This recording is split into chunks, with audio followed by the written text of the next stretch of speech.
A gruesome discovery took place in Egypt some years ago. You want to hear about it? 16 human hands, carefully buried in 4 eerie pits. They didn't look too much like human hands at first, since they were abnormally large, but they were. Weirdly, there were only right hands, no left hands were in sight. It turned out that it points to the practice of an ancient dark ritual. Old Egyptian art and tales talked of a ceremony where warriors would present the right hand of their adversaries as proof of victory and ask for gold in return. Egyptians believed in the afterlife, so cutting off someone's hand meant you cut off their power eternally. Guaranteeing this type of defeat was interesting to the winning party. Here, the fight was between Egyptians versus Hyksos, who lived in what was once known as Canaan. Egypt has always been the center of some history-changing findings, and some time ago, this papyrus was found. If we stretched it open, it would be just a tad bigger than the height of a skyscraper. The world's tiniest skyscraper, which is located in Wichita Falls, Texas. When humans didn't write on their notes app, they wrote on this thing, made from the medulla of a papyrus plant. Around 2,000 years ago, ancient Egyptians wrote something reminiscent of a book where they describe most of their funerary traditions and their visions of the afterlife. It's considered one of the most important texts from ancient Egypt and is still sold in bookstores to this day. This ancient manuscript was unearthed from a chamber located just south of the Pyramid of Djoser, located in Saqqara. Oh yes, Djoser is the oldest pyramid in Egypt and not the Giza pyramids like most people think. So recently, the site of Saqqara buzzed with excited archaeologists who probably found one of Egypt's oldest complete mummies. They believe that this beautiful and well-preserved mummy was that of a wealthy man. He was discovered in a deep shaft, covered in layers of gold leaves. There are many symbols that show he was an important and wealthy man, like the band he wore on his head, the bracelet on his chest, and the fact that he was embalmed with a tunic, which was reserved for Egypt's finest. The most exciting part of the entire discovery was finding the resting place sealed with mortar, just as the ancient Egyptians had left it 4,300 years ago. Now this may sound weird, but back in 2008, archaeologists discovered a missing pyramid. Now it went missing because it deteriorated over the span of 4,000 years. Today, you can only see its base. It was a pretty important site back in ancient times. It is said that around the area of the pyramid, the ancients hosted a special type of ceremony where high priests would carry mummified remains of sacred bulls. Now here's a fun fact. Ancient Egyptians believed that Apis bulls were earthly incarnations of the city deity of Memphis and was connected to rites of fertility. It wasn't just any Apis bull though. They needed to be all black with a single white mark between its horns and a bunch of very specific characteristics. They were selected by the local priests and honored until they passed away. After that, they were mummified and buried in underground galleries. Meanwhile, this missing pyramid sort of disappeared around the 1800s. It was a German archaeologist who first found it in the village of Saqqara. He called it the Headless Pyramid when he first found it. But then, years after the official discovery, the desert sand came along and covered the whole thing. There were some excavations between the 19th and 20th centuries, but they weren't too systematic. That's why scientists were so thrilled when they dug an entire pyramid's base after removing the 25-foot mound of sand that was covering it. Oh, and it turns out American archaeologists are excavating a cemetery in Egypt that could contain over 1 million mummified bodies. So far, archaeologists have dug around 1,700 mummies. One of the main differences from other classic Egyptian mummies is that these people weren't kings and pharaohs. They were commoners that most likely lived about 1,500 years ago, when Egypt was controlled by the Roman and Byzantine empires. The name of the cemetery is cool though, the Way of the Water Buffalo, just in case you want to check it out on your next trip. Other than bulls and buffaloes, ancient Egyptians also liked baboons. Are you seeing a pattern here? In the beginning of the 20th century, archaeologists discovered a site filled with mummified baboons in a place called, guess what? The Valley of Monkeys. An animal wouldn't have been mummified if it wasn't considered important. Certain animals were more important than others, since they were linked to specific deities. Jackals were connected to Anubis, the ancient god of the afterlife, and cats were likened to the female deity Bastet. Baboons were a pretty big deal, since they were believed to be connected to Thoth, the deity of wisdom and advisor to Ra, one of Egypt's supreme deities. The archaeologists who studied these animals weren't too happy. They think these baboons were kept inside and were deprived of sunlight for most of their lives. They had extreme vitamin D deficiencies and they were poorly fed. Maybe Thoth got angry with these baboon keepers. Just a guess. Since there's never a boring day for archaeologists in Egypt, they also found human mummies with golden tongues. Since Egyptians were all about the afterlife, they believed that golden tongues might help a person speak once they pass to the other side. I mean, it's a long shot, but hey, why not? Some of these mummies were placed in wooden coffins with goods, such as necklaces, pottery, golden artifacts in the shape of lotus flowers, and scarab beetles, and iPhones. Just kidding. A new temple was also unearthed recently in Egypt. Scientists believe it was dedicated to honor Zeus Cassius. That deity would be a cross between Zeus, the almighty Greek deity of the sky, and Mount Cassius.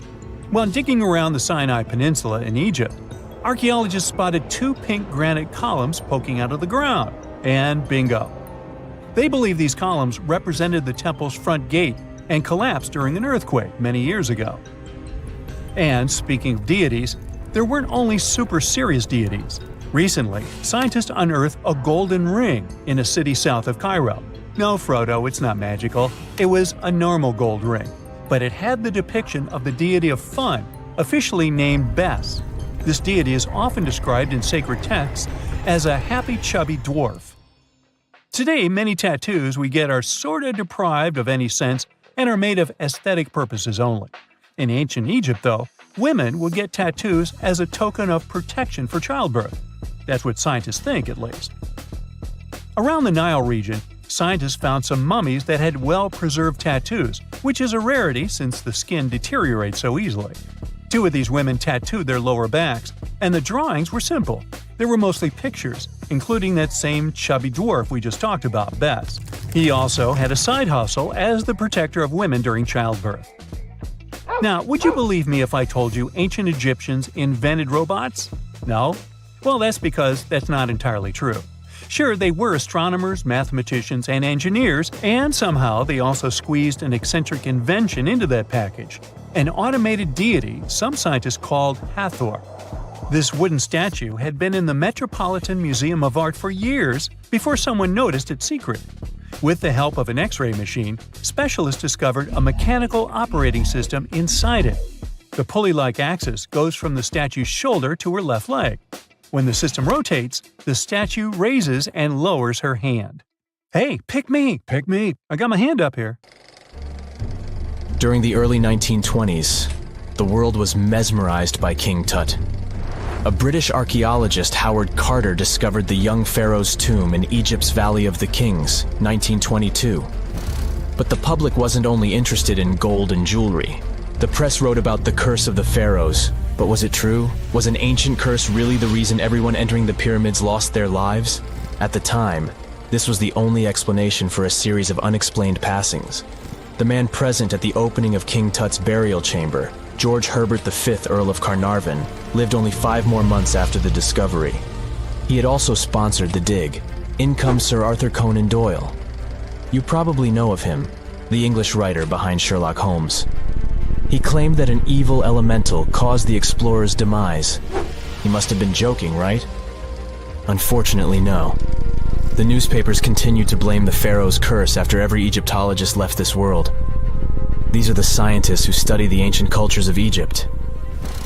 The archaeologist who opened King Tutankhamun's tomb passed away full 17 years after the discovery. The reason for it wasn't a secret: Hodgkin's disease. Yet again, journalists around the world wrote of a curse. This was getting ridiculous. But science must have had a rational explanation, right? Well, it did. And that explanation was common mold. Harmful fungi, Aspergillus, can survive for ages in sealed tombs.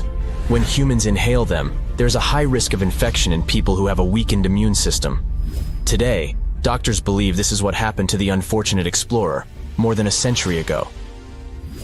Scientists now know that this type of fungi grows especially well on grain. And King Tut's tomb was full of offerings in the form of baskets full of raw grain and bread. Researchers discovered other varieties of fungi on ancient Egyptian mummies. These molds can easily cause some nasty consequences for humans. The danger of rotting organic material is real. Just look inside your fridge. Any food leftovers you have there start to go off after just 3 to 4 days. You can imagine what happens to food in a sealed chamber after thousands of years. Food is just one kind of organic material. There is also wood. If you expose it to water or even moisture in the air, it starts to deteriorate. You don't have to travel to Egypt to see the effects of this process. Any abandoned building in your neighborhood can serve as an example. When a piece of wood gets wet and has no way of drying out, there is going to be damage. From fungi to wood-boring insects, the list is long. Rotten wood presents a huge structural issue. Beams and floor panels are all made of timber, so you better not go inside a failing building. You can easily lose your footing. But this is just the tip of the iceberg. The building materials since the time of the pharaohs have changed, but so have the dangers. One of the best examples is asbestos. Until the 1970s, most home insulation materials contained this substance. It was in everything, from boilers to soundproofing. This microfiber provided excellent heat insulation. But then, the United States banned asbestos in 1989. The UK did the same a decade later. The reason for it is that asbestos becomes a health hazard when it gets damaged. When humans inhale asbestos fibers, they can get seriously sick. Abandoned structures are full of this material, and there is no one to maintain them. You see the danger now. Another material is also common in old buildings: lead. Ancient Romans used lead piping to channel spring water into their homes. They also cooked in lead vessels, which was probably not the wisest of choices. You see, lead and water don't go well together because of something called corrosion. But this problem isn't ancient. US officials banned lead piping only in 1986. That means that 7% of American households still have lead service lines. And this is not the only source of poisoning. Until the mid-1960s, builders used lead paint to coat woodwork. In abandoned buildings, this lead coating snapped a long time ago. Anyone who touches doors and windows will disturb this lead dust and inhale it. The dust particles are at least visible to an unaided eye. This is not the case for carbon monoxide. This gas has no color, so you can't see it. It has no odor, so you can't smell it. No way to detect a carbon monoxide leak at all. And how does this dangerous gas usually escape? Poor maintenance. Well, abandoned buildings have zero maintenance. 1 second, you could be exploring an old factory, and the next you could feel dizzy with and have a terrible headache. These are just some of the symptoms of CO poisoning, the less severe ones. But what is the source? All it takes is for an old boiler to finally give way after years of neglect. We've reached an important question. What is the main factor in air quality inside a room? If you are thinking the level of oxygen, try again. It turns out that oxygen levels drop by only 0.3% in 8 hours inside an airtight room. This is a room in which doors and windows are sealed with tape, so the decrease is even smaller in normal conditions. Oxygen isn't the main problem. The levels of carbon dioxide rise sharply inside a sealed room. This is the direct result of human breathing. We inhale oxygen and exhale CO2. Think of it as a waste gas. Normally it's only a tiny portion of the air we breathe, 0.04%. But in a sealed room, high levels of carbon dioxide will make you feel drowsy. And that's the last thing you need when inside a dilapidated building. Carbon dioxide will decrease your ability to think clearly. Researchers from Harvard did an interesting study in 2016. They had office workers come in 6 days in a row to complete a problem-solving test. During the week, they gradually raised the carbon dioxide levels in the mock-up office. The results of the same test kept getting worse over time. There are many factors at play, but CO2 levels definitely had an impact on the workers' problem-solving ability. The test took place inside a typical office environment, not inside a crumbling building where visitors must watch their every step. When I say visitors, I really mean trespassers, and trespassing is a criminal offense in the United States. This goes both for private and public property. If you defy the law, you can be fined up to $5,000 or even face lockup time. That should make you think twice before jumping over a fence with a no trespassing sign. But again, you might not be the only one inside. You can never know who else is in the building. Perhaps a person up to no good? It doesn't have to be a person at all. Animals can pose a threat as well. You would be startled if you saw a rat, for example. But the poor animal would be scared as well. It might bite you. The list of diseases rats carry is pretty long. But rodents' teeth can cause other forms of damage. They grow constantly, so the animal has to constantly nibble on something to stop them from overgrowing. If you ever felt peckish at 1 a.m., you know the feeling. Electric cables are high on the rodents' menu. Abandoned buildings have plenty of those. Old wiring is dangerous on its own. Structures erected before 1984 often used wires made out of aluminum. Today, copper is the standard because an aluminum wire is 55 times more likely to catch on fire than a copper one. Flipping a switch in a rundown building can cost you your life. Be on alert for telltale signs that something is wrong. Lights that flicker, sparks from sockets, and the smell of smoke. And yeah, don't count on an earth cable to protect you from electrocution. Ground cables became standard only in the 1960s. Most people know that pyramids were built as grand tombs for the pharaohs, designed to ensure they had a smooth journey to the afterlife. The Great Pyramid of Giza, for instance, was constructed for the pharaoh Khufu. But what most people don't know is that this whole pyramid building trend started right here with the step pyramid of Djoser about 4,700 years ago. This massive structure was built for Pharaoh Djoser, a ruler from Egypt's 3rd dynasty. It rises 7 layers high above the ground and stands about 200 feet tall. We think of it today as a phenomenal architectural project, but for ancient Egyptians, the step pyramid of Djoser turned out to be more like a massive experiment, a trial run, if you will, to perfect their building skills before they moved on to even more ambitious pyramids. Reaching new heights is super exciting, but the real mystery is what is going on below the ground. In this pyramid's underground labyrinth, there is a network of tunnels stretching about 3.5 miles long, and some researchers believe these tunnels might have been part of a sophisticated water system that could completely change what we think about pyramid construction. Let's talk about this massive complex located in Sahara. Surrounding the pyramid, there's what's known as a dry moat, a continuous trench that is up to 164 feet wide and almost 2 miles long. It forms a sort of rectangular shape around the pyramid. This trench has an average depth of about 65 feet.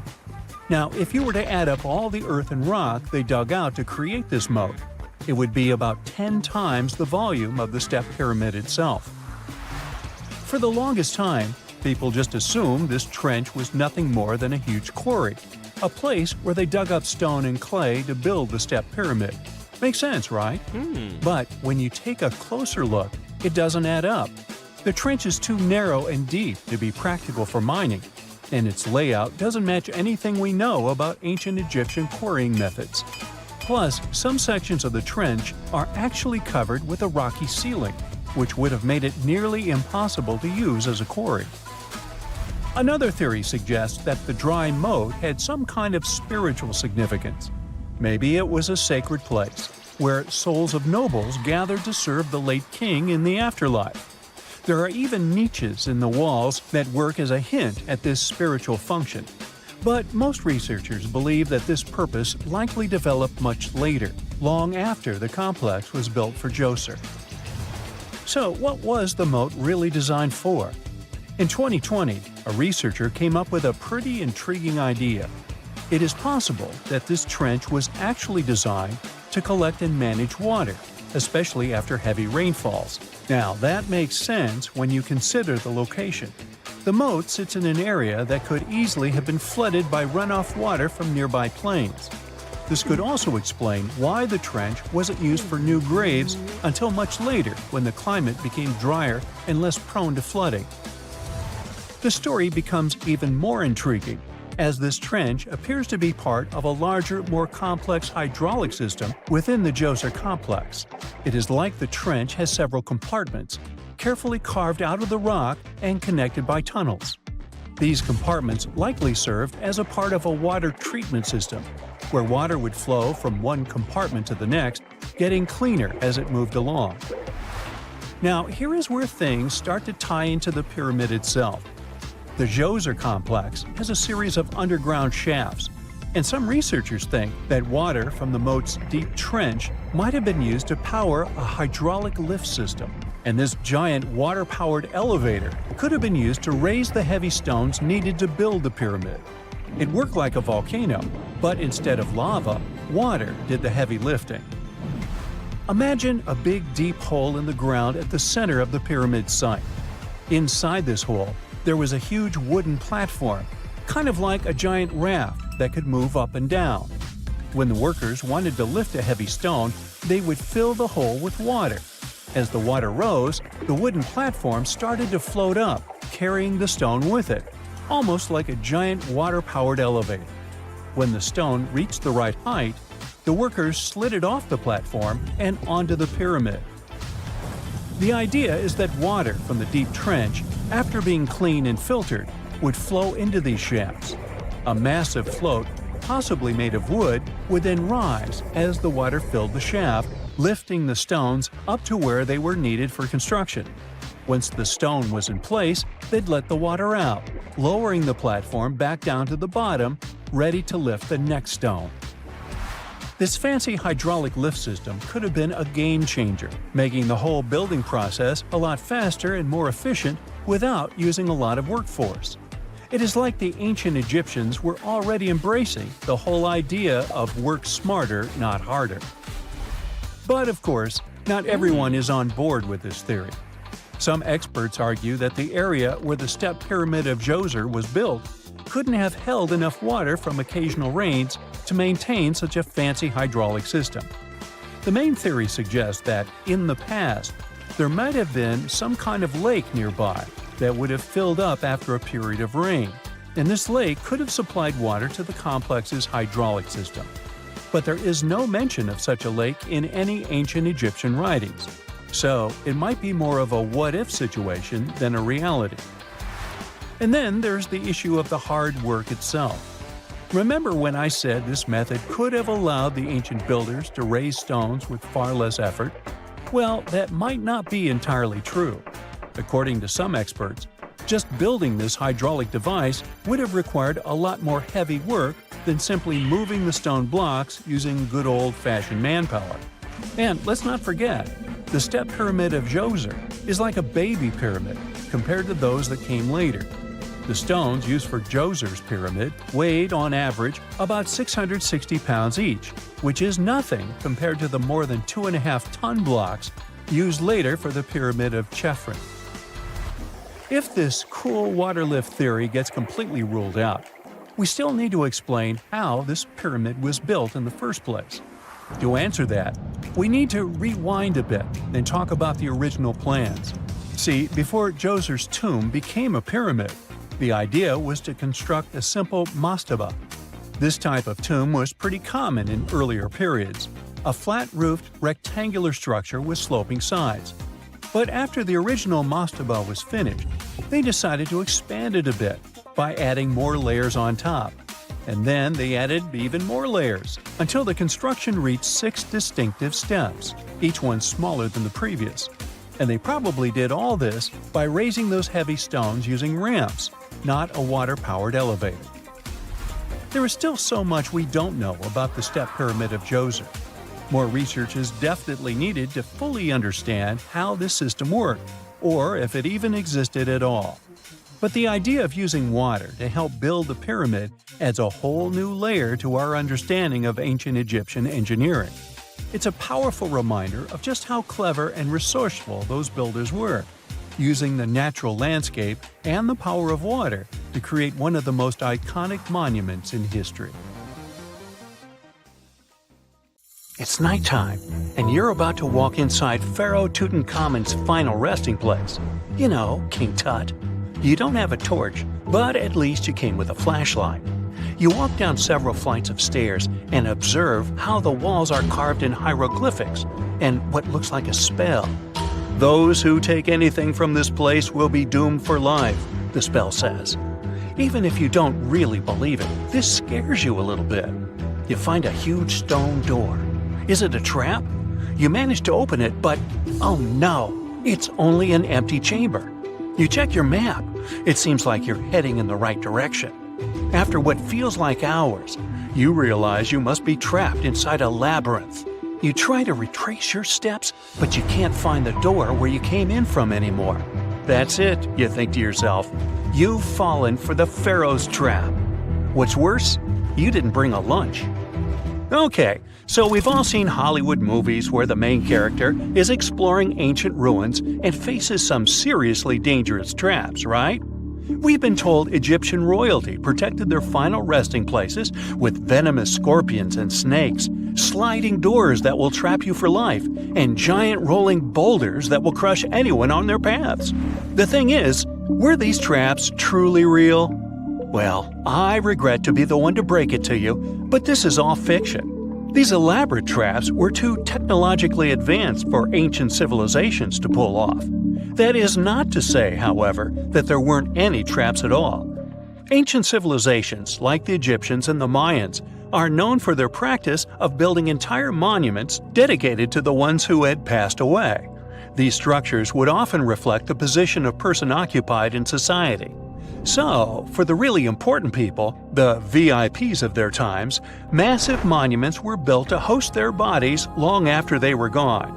Some of these civilizations believed that a person's life would continue on the other side of the veil. For that reason, a person would be buried together with the belongings of their current life. If they had a lot of money and power and stuff, that meant their resting places would be filled with riches and gold.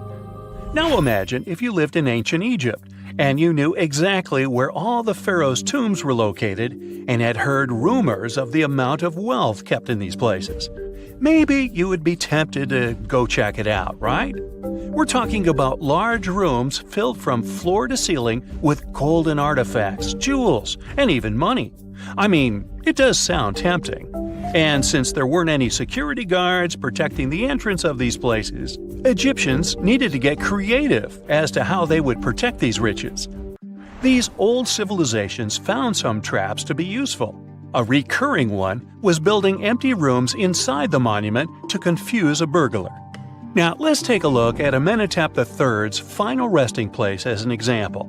It was built in the city of Luxor, in a spot also known as the Western Valley of the Kings. Two French engineers originally discovered the monument between 1905 and 1914 CE. The structure is huge and has more than 10 chambers, connected by long corridors and steep stairways. The King's Chamber is the most hidden one, and for an outsider to try and find it, they will probably enter a lot of empty rooms beforehand. Other pharaohs tried to protect their riches by commissioning monuments with false doors concealing pits that were up to 20 feet deep. This way, an unwarned and unwanted visitor would be surprised by the deep hole on their way to the king's resting chamber.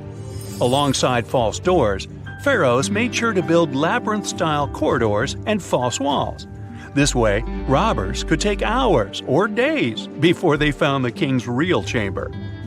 As to pits with poisonous snakes on them, if there were any reptiles inside these monuments, they probably got inside on their own, and would most likely not stay there for long. There is no way snakes would survive years and years without food inside these pits. So yes, another Hollywood-induced belief right there. If these traps seem boring to you, archaeologists did find an interesting deterrent in the final resting place of the Red Queen of Palenque in Mexico. Palenque was one of the most powerful Mayan cities in pre-Columbian Mexico, and the Red Queen was believed to be the grandmother of the last Mayan king, undoubtedly a person of immense importance to the empire. In her honor, a huge monument was built to keep her body after her passing. The discovery of the tomb itself was already thrilling. Archaeologists found an ancient monument when digging at the site back in 1994. The first thing they found was a room with a hidden door. Once they opened the door, they discovered a long corridor. Finally, at the end of this corridor was the Queen's chamber. The team of archaeologists was beyond excited to unearth this chamber with the mummy of the queen herself still inside it. They found her to be accompanied by her pearls, jade shells, and expensive rocks. But as the team explored the remains, they saw something rather strange. The room was filled with a red-colored powder. Researchers knew that the color red was important to the Mayan people, and that much of their clothing and buildings were decorated with this color. But they didn't understand why the queen was buried with this unknown red substance.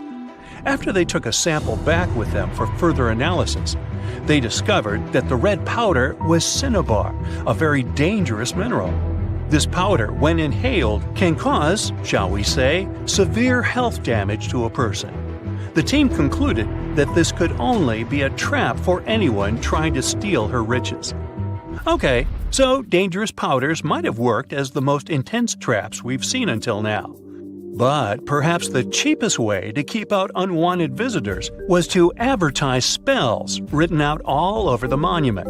We'd probably laugh at these today, but back in the day, they were more or less effective. Spells usually said that the person who took anything from that place would meet a tragic fate. Some spells said that robbers would lose their houses in big fires or terrible floods. Other spells said burglars would have incurable and undiagnosed health issues, but they weren't really enough to stop people from taking any gold. There are some stories surrounding how these spells might have been real. One of them is from the famous British Egyptologist Howard Carter, the one responsible for unearthing Pharaoh Tutankhamun's resting place in the 1920s. After months of unsuccessful digging, Carter discovered the tomb's existence by chance. He found the entrance to a stairway right beneath the soil where he had been searching all those months. With the help of a team, he cleared the piles of sand blocking the stairs and discovered a doorway. The door had several royal symbols carved into it, and Carter knew this could only mean a very important person had been buried there. And he was right. With a chisel, he made a hole in the top left-hand corner of the doorway and lit his vision with the help of a candle. He couldn't believe what he was seeing, the reflection of several golden and jeweled items crowding the chamber before him. Lost for 3,000 years, Carter had just discovered the final resting place of King Tut. But the story didn't finish here. This discovery was accompanied by a series of unfortunate events that led people to believe it had something to do with the pharaoh's spell. Carter himself mysteriously passed away just a few years later, and some of his assistants lost their houses in floods, just like one of the spells threatened. Some say it's just coincidental, as there's no real proof of these things being connected. Well, what do you think? Was this an effective trap after all? Unlike many other ancient Egyptian burial grounds, King Tutankhamun's tomb stayed hidden and free of unwanted thieves for 3,000 years. One reason was that the tomb was smaller than average and tucked away in a place called the Valley of the Kings. This area was already being extensively explored by the time they stumbled upon Tut's spot. The entrance was all covered in debris from building a nearby tomb, which must have also helped keep it a secret. There were also zero writings or signs on the outside of the tomb. Time passing also played a part in keeping it in amazing shape until the 1920s, when a man named Howard Carter finally made it in. But was Carter that big of a hero? Some recent findings say he might have been sneakier than initially thought. People used to think Carter wasn't just a glorified treasure hunter, he was a true archaeologist. Before Tut, he had been on a relentless quest for Egyptian artifacts. He discovered his interest in these unusual objects when he was a child, and soon started drawing the sculptures and inscriptions that were found in ancient tombs. After stumbling upon the remains of King Tut, Carter spent a decade recording and processing all sorts of objects, like golden thrones, chariots, and statues from Tut's tomb, shipping them down the Nile to Egypt's museum in Cairo. Well, at least that was the official story. More recent discoveries claim that not all of the objects made it to Egyptian officials. A secret letter seems to uncover Carter's little 10 for them, 1 for me policy. The letter in question was sent to Sir Alan Gardner, a philologist and friend of Carter's, dated from 1922. In these writings, Carter mentioned having found the tomb and was asking his buddy for some advice. In another letter from 1934, Gardner seems to be thanking Carter for an amulet, which was sent to him as a thank you gift. Carter was adamant that it didn't come from Tut's tomb, but evidently it did. Even the British director of the Egyptian Museum was onto Carter's sneaky endeavors, but couldn't prove it. He compared Gardner's amulet to others from Tut's tomb, and lo and behold, they were a perfect match. Gardner was so disappointed to have been put in such a sticky situation that he vented to Carter in another letter. Deciding to be a good friend, Gardner didn't throw the famous archaeologist under the bus. Instead, he advised Carter to take those stolen goods back to Cairo, just like he'd advise you to like this video and subscribe to the Brightside channel for more amazing videos on the most unique topics in history. It's not the only shady piece of information on Carter's post-discovery behavior. In 1947, a man named Alfred Lucas, who used to work with a controversial archaeologist, gave some information in an obscure journal in Cairo. He claimed that Carter sneakily cracked open the burial chamber door himself. Then he sealed it back up like nothing had happened before the official uncovering. Now, why would he do that? Well, the same theory suggests that Carter and his crew might have entered the tomb early so they could get their hands on some ancient goodies. Obviously, these people couldn't risk having such objects sold while they were still alive, but made sure they were auctioned off after they passed. Carter, though, never confessed to anything. He made no official denial either, but the Egyptian government couldn't risk any more mysterious disappearances, so they prohibited him from entering the tomb for a while. Some have connected this apparent stealing to the curse of King Tut. If you've never heard of it, know that it became quite the scary tale soon after King Tutankhamun's resting place was uncovered. It claimed that anyone messing with the tomb of the boy pharaoh would face some serious bad luck. It's not all dramatic like a mummy going on an aggressive spree, but word got out that the people involved in disturbing King Tut's lair met some mysterious, untimely ends. The main untimely passing related to this supposed curse is that of George Herbert, the 5th Earl of Carnarvon. He was this British aristocrat who helped fund the search for the tomb. He passed away just a year after the tomb was opened. Now, people love to call it mysterious, but it turns out that Herbert was already in pretty bad shape health-wise when he got to Cairo, and he ended up getting taken down by a regular disease. Now, let's talk numbers. There were a lot of people linked to this tomb opening – security guards, archaeologists, and supporting staff. And sure, a few of them did pass not long after the tomb started receiving visitors. As much as we'd like this curse to be true for the sake of, good storytelling, statistically, if you have a bunch of people connected to opening a tomb, you'd expect some passings just by random chance.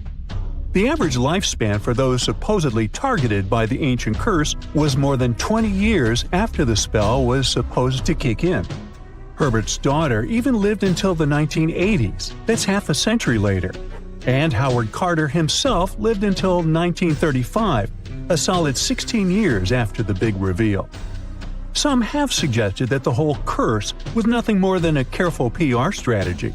You see, when Tut's tomb was found, Howard Carter wanted to make a priority out of keeping nosy reporters away, so he might have come up with a curse hanging over anyone entering the boy king's resting place. But what was stolen from King Tut's tomb anyway? Well, some jewelry to begin with. It might have been snatched by Howard Carter himself, according to a French specialist. He did some intensive research by looking at old pictures taken from inside the tomb back in the 1920s. He compared those images to various objects from museums and auction houses. He soon started to piece together the whereabouts of some of Tut's jewelry.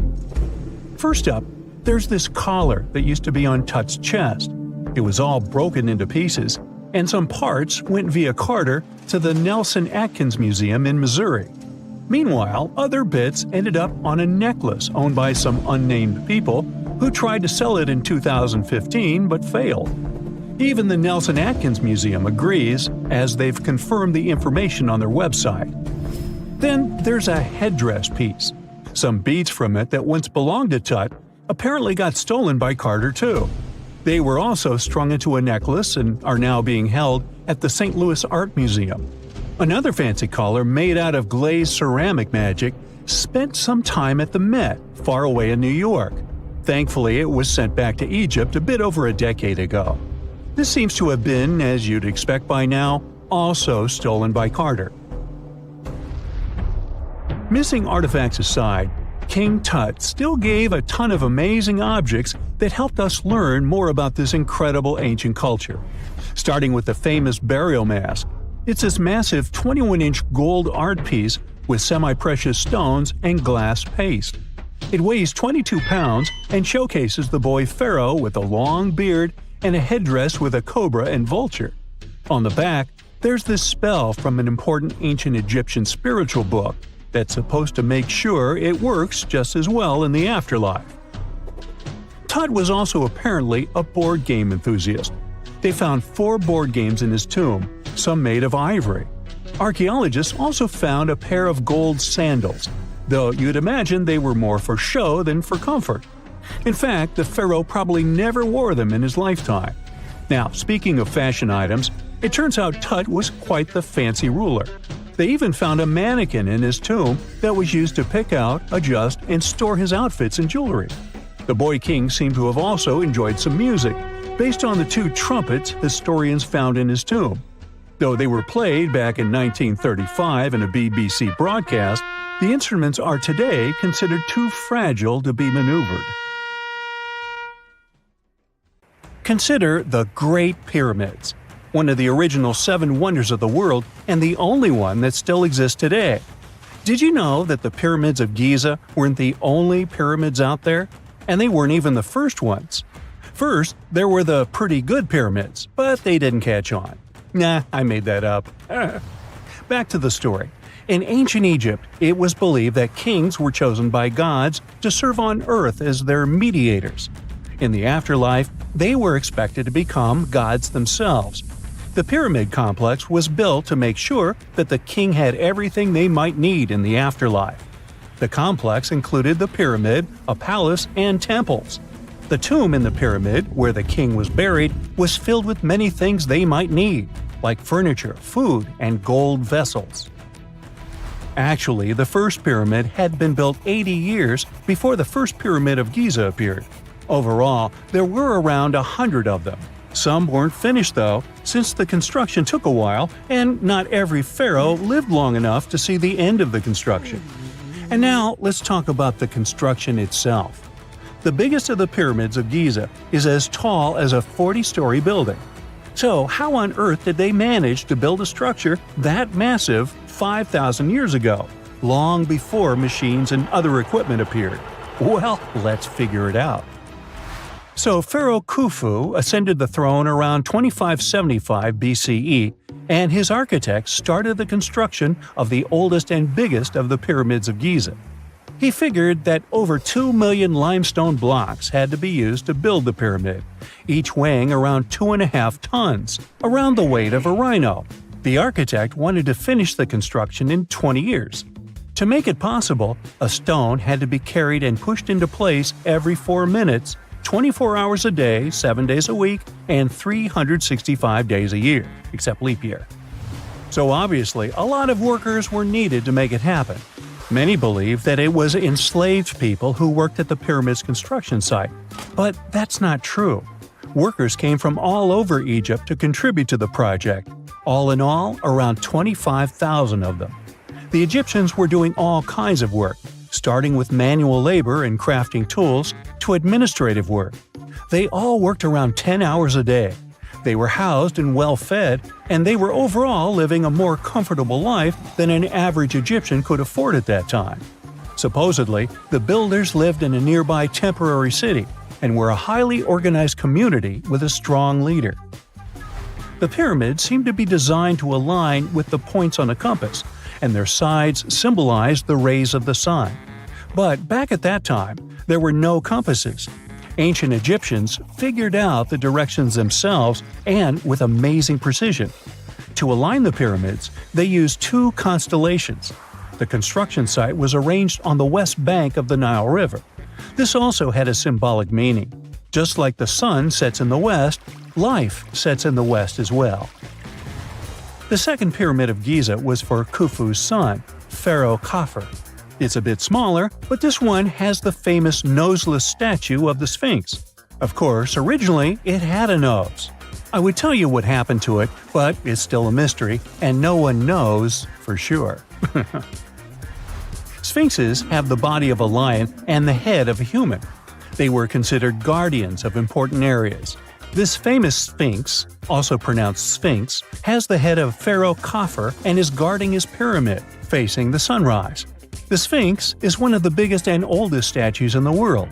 Originally, it not only had a nose, but was also painted. Scientists have discovered traces of the red color of its face. So, most likely, the Sphinx was painted red. There are also remains of yellow and blue color on its body. The statue definitely wasn't boring. Till around 1800, the Sphinx was buried up to its shoulders until an adventurer with a team of 160 men dug it out. But let's get back to the construction. The workers, of course, needed stone blocks. There were two main places where people could get these stones. One source was close to the construction site, but that fossil-lined yellow stone was only suitable for the pyramid's interior. The limestone blocks for the exterior were hauled from 8 miles away on 30-foot-long sleds. Apparently, it wasn't too hard to pull them. The sand mixed with the right amount of water was pretty slick, and 10 people could move a sled even with a rock weighing so much. Surprisingly, cutting off a block of limestone wasn't the biggest problem. When in the ground, it was soft and could be split relatively easy. But after getting exposed to the air, limestone hardens. So the most difficult part was to shape the blocks. That step was crucial because the smallest inaccuracies could lead to the whole pyramid collapsing. So, okay, those limestones were mined, carried on a sled, shaped, and then what? How could they be put into place? Well, this is still a mystery. Archaeologists have discovered the remains of a ramp system that dates back around the time the pyramids were being built. So historians have come to the consensus that, most likely, the Egyptians designed a unique ramp system to move and pull huge stone blocks. The most common opinion is that there were several ramps around the pyramid. There probably was a central ramp with 2 staircases on each side of it built over the pyramid stones. The ramp was growing as the pyramid was getting higher. People might have been walking up the stairs, pulling up stones on wooden sleds. But this is just one of the options. Other experts say that the ramps were around the pyramid, and some say that the ramps were inside the pyramid. Maybe we will never know for sure, and it'll forever remain a mystery.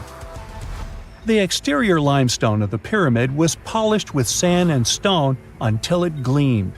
On top, there was a gold and silver capstone, which glimmered over Egypt like a second sun. So that's how it was 5,000 years ago.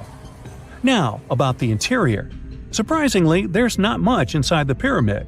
Most of it is just solid stone with very little open space. But let's take a quick look inside.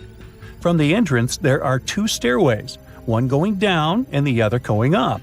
They take us to the chambers. There are 3 of them inside. Now, why is that? Apparently, throughout the whole construction, a burial chamber had to be prepared at all times, just in case a pharaoh kicked the bucket before the construction ended. So, separate chambers were built one after another as the construction progressed. The last of them was the main one. It's called the King's Chamber. It's the one where Khufu was resting. It's the biggest room at the very heart of the pyramid, and there's a big passageway leading to it.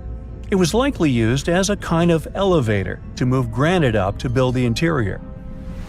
Granite was also used to make 5 stories of support beams to ensure that the pyramid didn't collapse. And we can see that it worked since it's been standing for centuries. Unfortunately, none of these chambers have hieroglyphs on the walls. If you want to see the writings, you should go to the decorated tombs near the pyramids. Those pieces of art are depiction of ancient Egypt's culture and daily life. The texts allow researchers to study their language and grammar. The treasures that once were in the pyramids have been taken by people. There are also many secret tunnels and passages inside the pyramids, but even today, no one knows the whole plan of the interior. Scientists have been sending little robots with cameras inside for many years, but there's still a lot we don't know about the pyramids. Now they're trying to use an X-ray to scan the pyramids from the outside, without going inside. So yeah, ancient Egyptians did create a mystery no one has been able to crack for 5,000 years already. In November 1922, a boy walked through the desert mountains of Egypt and discovered some ancient steps carved into the rock. Subsequently, this find became one of the world's largest and most significant archaeological discoveries. This step was part of Tutankhamun's untouched tomb. Archaeologists found about 5,000 ancient objects, including jewelry, fabrics, painted vases, and funeral masks. You've probably seen one of them. It has become one of the most recognizable attributes of ancient Egypt. More than 100 years have passed since then, and now humanity has finally become close to another large-scale discovery, the tomb of Cleopatra. This queen was the last active ruler of the Ptolemaic Kingdom of Egypt, who sat on the throne from 51 to 30 BCE. There are many ancient records about Cleopatra, her reign, and her unusual personality, but until now, no one has discovered the secrets about her passing away in the burial place. So, one archaeologist, Dr. Kathleen Martinez, has been studying ancient records and temples around Alexandria for decades, and concluded that the tomb of the queen should be located under the ancient city of Taposiris Magna, founded in 280 BCE. It was a big city on the northern coast of Egypt, where tens of thousands of people were engaged in trade and industry, and it seems that Dr. Martinez's guesses turned out to be correct. She and a group of archaeologists have discovered a secret underground tunnel near Alexandria, with a length of about 0.8 miles. It was cut into the rock under Taposiris Magna's temple. During further excavations, they found many things that indicate Cleopatra's tomb lies in the tunnel's depths. It's also possible that she is buried there together with the Roman commander, Mark Antony. According to ancient records, Cleopatra and Mark Antony loved each other and together opposed the Roman Senate, which declared Antony a traitor. The fact that natural disasters have occurred on the territory of Taposiris Magna for thousands of years can complicate the excavations. Earthquakes and floods destroyed the city and possibly flooded its underground tunnels. But archaeologists hope the ancient tomb remains untouched, and that it hides many treasures and records about the royal life of ancient Egypt during the reign of the last dynasty. There's a chance that excavations will go underwater and in the mud. This will require much time and funding, but archaeologists are sure it's worth it. Anyway, it's too early to say that Cleopatra is really buried there, but scientists have found many things in the tunnel that confirm this, including clay pots, dozens of coins with the image of Cleopatra and Alexander the Great, as well as a bust with the image of the Egyptian queen. Cleopatra is still one of the most popular personalities in Egypt, on an equal footing with Ramesses III and Tutankhamun. She inspired many films, paintings, and books, but what made her so popular? She became famous for her inconsistency. She was a beautiful, intelligent ruler who pulled Egypt out of the crisis and made it a prosperous power. Medieval Arabic texts say she knew chemistry, mathematics, and philosophy, and may have written several scientific books. She knew several languages and had excellent diplomatic skills. At the same time, there are many legends that she was a femme fatale who drove many men crazy. However, there's no evidence that her beauty was incomparable. The image of a stunning model was created by Hollywood when it made several films where famous actresses performed the role of Cleopatra. And the Roman Emperor Octavian, the adopted son of Julius Caesar, specially created the image of Cleopatra as an insidious seductress because he was her enemy. even though she was born in Egypt. Cleopatra wasn't an Egyptian. Her ancestors were Greeks, among whom was one of the generals of Alexander the Great. However, the people of Egypt loved her. She learned the language and was very sensitive to the traditions of this country. She knew the history, mentality, and customs of ancient Egypt well. She raised the level of its economy and strengthened its status as a world power. Much of this was made possible thanks to her cunning and impressiveness. She loved theatrical performances and lavish celebrations. She knew how to surprise people and put on a show. But behind the exterior image of a luxury lover was an intelligent and calculating ruler. Ancient Egypt was a rich, luxurious country, and Cleopatra did everything to increase its wealth and strengthen its position in the international arena. For example, she was once in conflict with her brother Ptolemy XIII. The queen knew that she wouldn't be able to resist him, so she decided to attract Julius Caesar to their side. The Roman emperor arrived in Alexandria, where Cleopatra wanted to meet him, but Ptolemy knew about her plans and was about to prevent her from coming to Caesar. Then, instead of a rich and noisy arrival, Cleopatra decided to make her visit inconspicuous. She wrapped herself in a carpet or linen bag the emperor's servants carried into Caesar's private chambers. Cleopatra emerged from the carpet and impressed the Roman emperor with her beauty and determination. As a result, they fell in love with each other and became close allies. After some time, she impressed another influential Roman for diplomatic purposes. She arrived to meet Mark Antony on a golden barge with purple sails and silver oars. Cleopatra was dressed in the image of Aphrodite and sat under a magnificent canopy.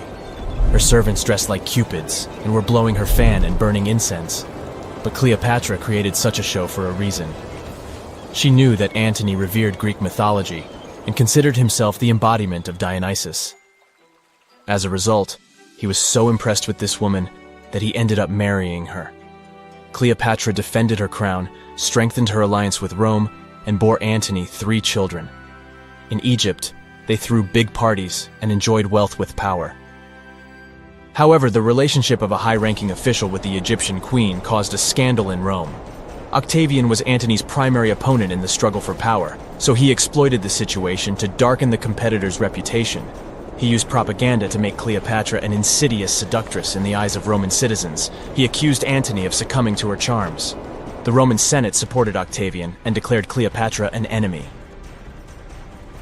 In 33 BCE, this conflict reached a high point when Antony's navy clashed with Octavian's fleet. The latter won and forced his enemy to flee to Egypt with Cleopatra. According to some records, they took refuge near Alexandria. Pursued by the Romans, they hid in one of Cleopatra's palaces and met their end. Some legends say that Cleopatra was an expert in poisons. She provoked a venomous snake, a viper or an Egyptian cobra, to bite her. Also, according to another legend, she pricked herself with a poisonous needle. There's a theory that Cleopatra always carried an ampule with poison inside her hairbrush. And when she was cornered, she soaked the needle with this poison and pricked herself. None of this can be said for sure. Scientists are still trying to find out the truth. Perhaps when they reach Cleopatra's tomb, the world will get more answers about her tragic fate. She is considered the last ruler of Egypt. After her passing, Octavian plundered her palaces and temples and returned to Rome, where he became the main emperor. He successfully ruled the country and expanded its borders. His reign ended when he turned 75. World history would have looked different if Cleopatra and Mark Antony hadn't lost that naval battle. By the way, did you know that more time has passed between Cleopatra's reign and Neil Armstrong's flight to the moon than between the reign of the Egyptian queen and the construction of the Great Pyramid of Giza? Armstrong took a step on the Earth satellite in 1969, 38 years after the birth of Cleopatra. And the construction of the pyramid took place in 2560 BCE. Imagine how long the history of ancient Egypt is. Cleopatra is closer to us in time than to the pyramids. Imagine working 7 days a week on a large-scale construction site. You, along with thousands of others, carry millions of stone blocks and put them on top of each other according to a complex system. You work without modern construction equipment. You have no air conditioning or constant access to water. It's so hot outside that you can fry eggs on the road. You've been building the pyramid for decades, and now, when it's finally done, you enjoy the result of the colossal work of thousands of people. You're looking at a giant cultural monument of global value that will freeze in time and amaze people for tens of thousands of years. A few thousand years have passed. People in the 21st century see the pyramids and are like, wow, I can't believe humans have built this. Yeah, the people who built the pyramids wouldn't have appreciated such a theory. But actually, there are reasons to believe that people built it using some fantastic technology. From the outside, it seems the Great Pyramids are just big triangles of stone. People just put some heavy blocks on top of each other, and that's it. In fact, the design seems too perfect to be true. The pyramid consists of more than 2 million blocks. They lay so close to each other and are so even that you couldn't squeeze even a thin sheet of paper between them. Scientists still can't figure out the exact technology for building the Egyptian pyramids. One of the biggest and most famous is the Great Pyramid of Giza. This huge construction, well known all over the world, has one big secret. There should be a capstone on top of the pyramid. It's a triangular-shaped stone block, a small pyramid on top of a huge one. It's also called a pyramidion. The builders of ancient Egypt made it out of granite and limestone and covered it with gold. No records or old drawings prove that there was a pyramidion at the top of the Great Pyramid of Giza. But there's another ancient Egyptian structure with such a triangle, the Red Pyramid. It was built before the Great One, and its capstone has survived to this day. Archaeologists have found and reconstructed it. But where could the capstone of the Great Pyramid be? It's a mystery that still has no answer. Some are sure that some thieves have stolen it from the top. Maybe they just climbed up and pushed the pyramidion down. It makes perfect sense. The capstone was probably the most valuable element of the pyramid.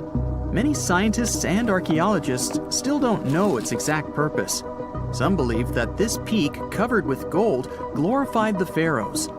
The capstone reflected moonlight at night and illuminated the entire space around it.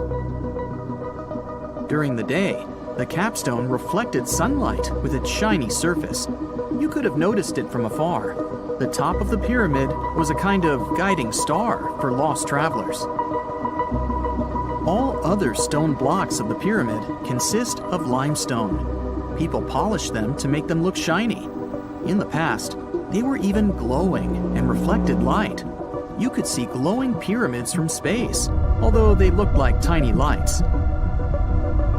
Over thousands of years, winds, sandstorms, and rains have changed the pyramid's appearance. If people had taken care of them all this time, they would have looked like something out of science fiction movies, or the pyramids from Las Vegas.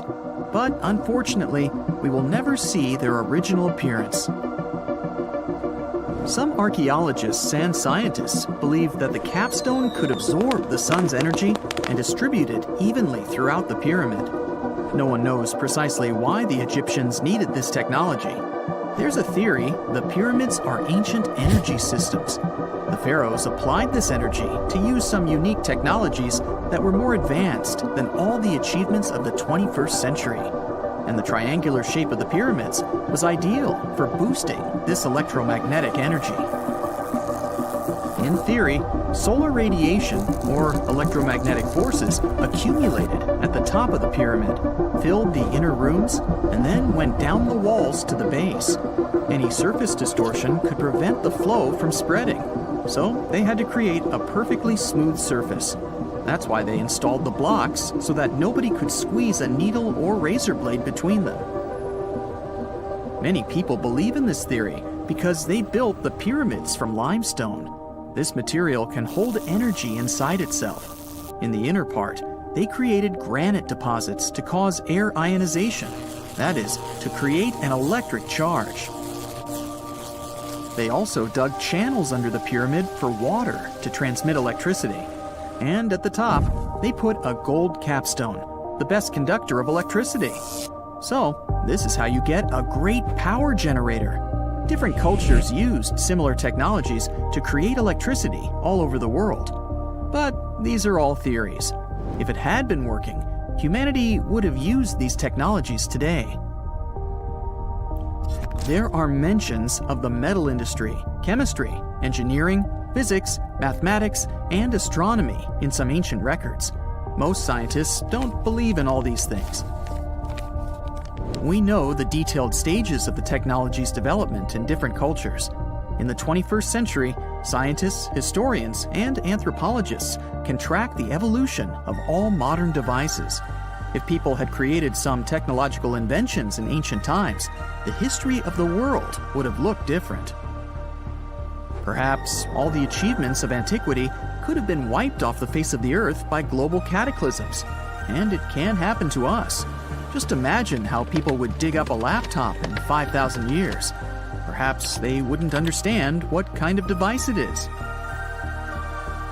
Another Egyptian wonder surrounded by mystery is the statue of the Sphinx. The Egyptians carved it out of a single massive piece of limestone about 4.5 thousand years ago. But scientists still don't know the exact date of its construction or who built it. People painted the Sphinx in different colors, so it looked much brighter and more vivid in the distant past. It was shining just like the Great Pyramids. Anyway, time hasn't only changed its appearance, but its name too. Initially, the Egyptians called it Horemheb. The Greeks renamed it the Sphinx about a few hundred years after it had been built. The Sphinx emphasized the greatness of the rulers of Egypt. It also performed a symbolic function of a watchdog guarding the tomb of the pharaoh and the paths leading to it. This version sounds realistic, since archaeologists have discovered many secret entrances at the foot of the Sphinx. Perhaps these rooms and intricate tunnels lead to underground halls with treasures. And treasures don't always mean gold and jewelry. According to legends and theories, the Sphinx guards the Hall of Records, the storage of all humankind's knowledge. The information about the ancient mythical state of Atlantis could be there. You can find many detailed maps of the internal dungeons of the Sphinx on the internet. They show structures 12 stories deep under the statue.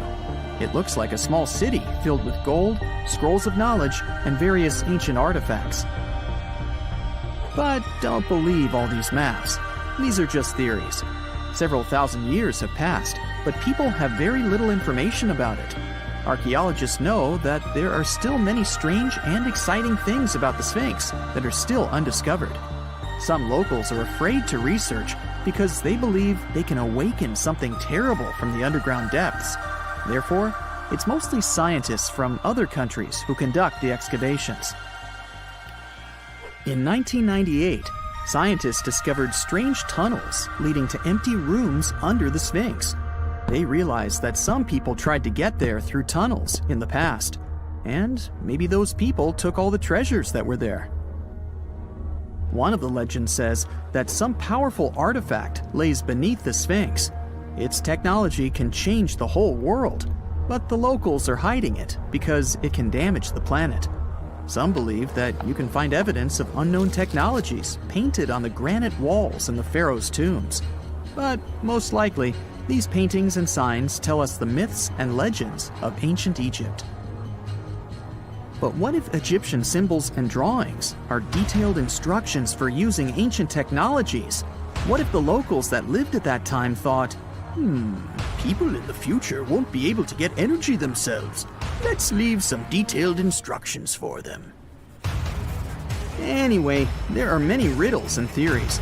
In reality, the search for answers is a dangerous undertaking, since it's not easy to get into the underground halls.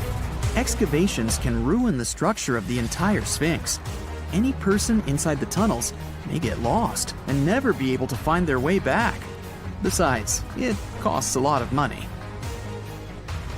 Now, what would be awesome is if people could invent some device that could scan underground areas and show their detailed models. It's 1898, and you're taking part in excavations in Sahara.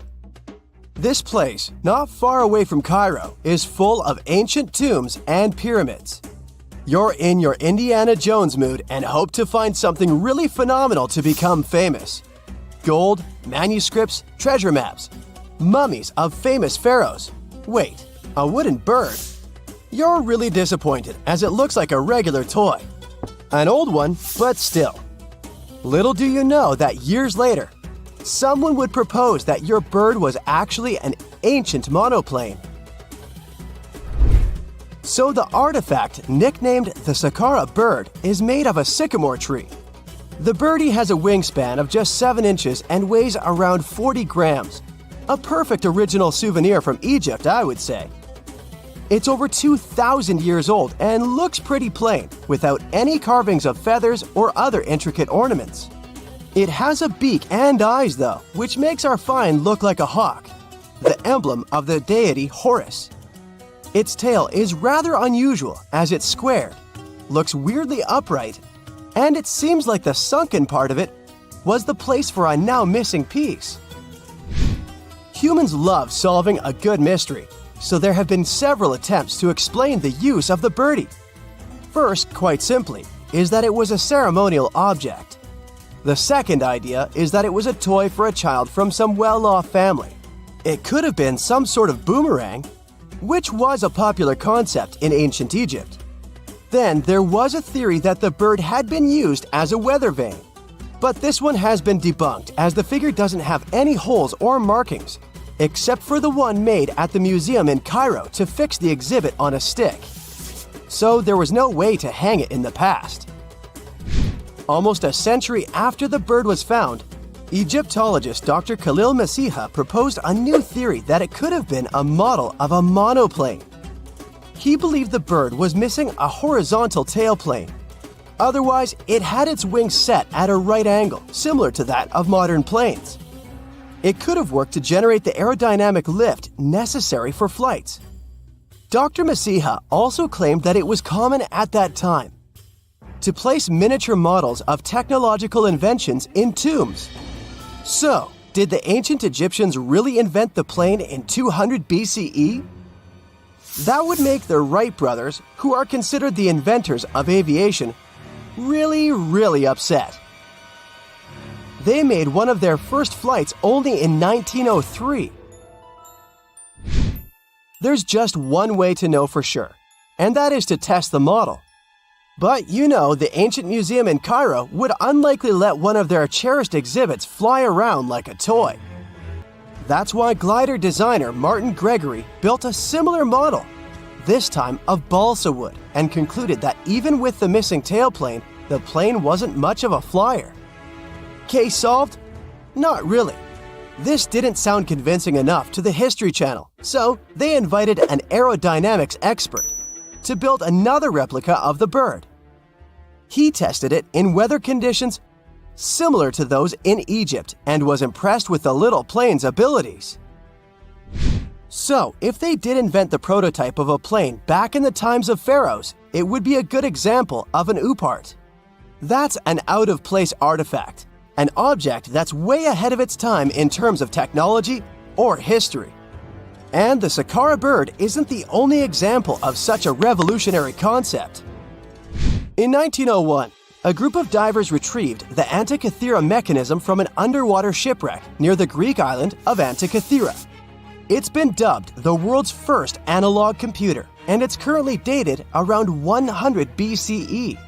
The bronze mechanism could tell the position of the sun, moon, planets, and stars, as well as the lunar phase, the dates of upcoming solar eclipses, and even the speed at which the moon moves through the sky.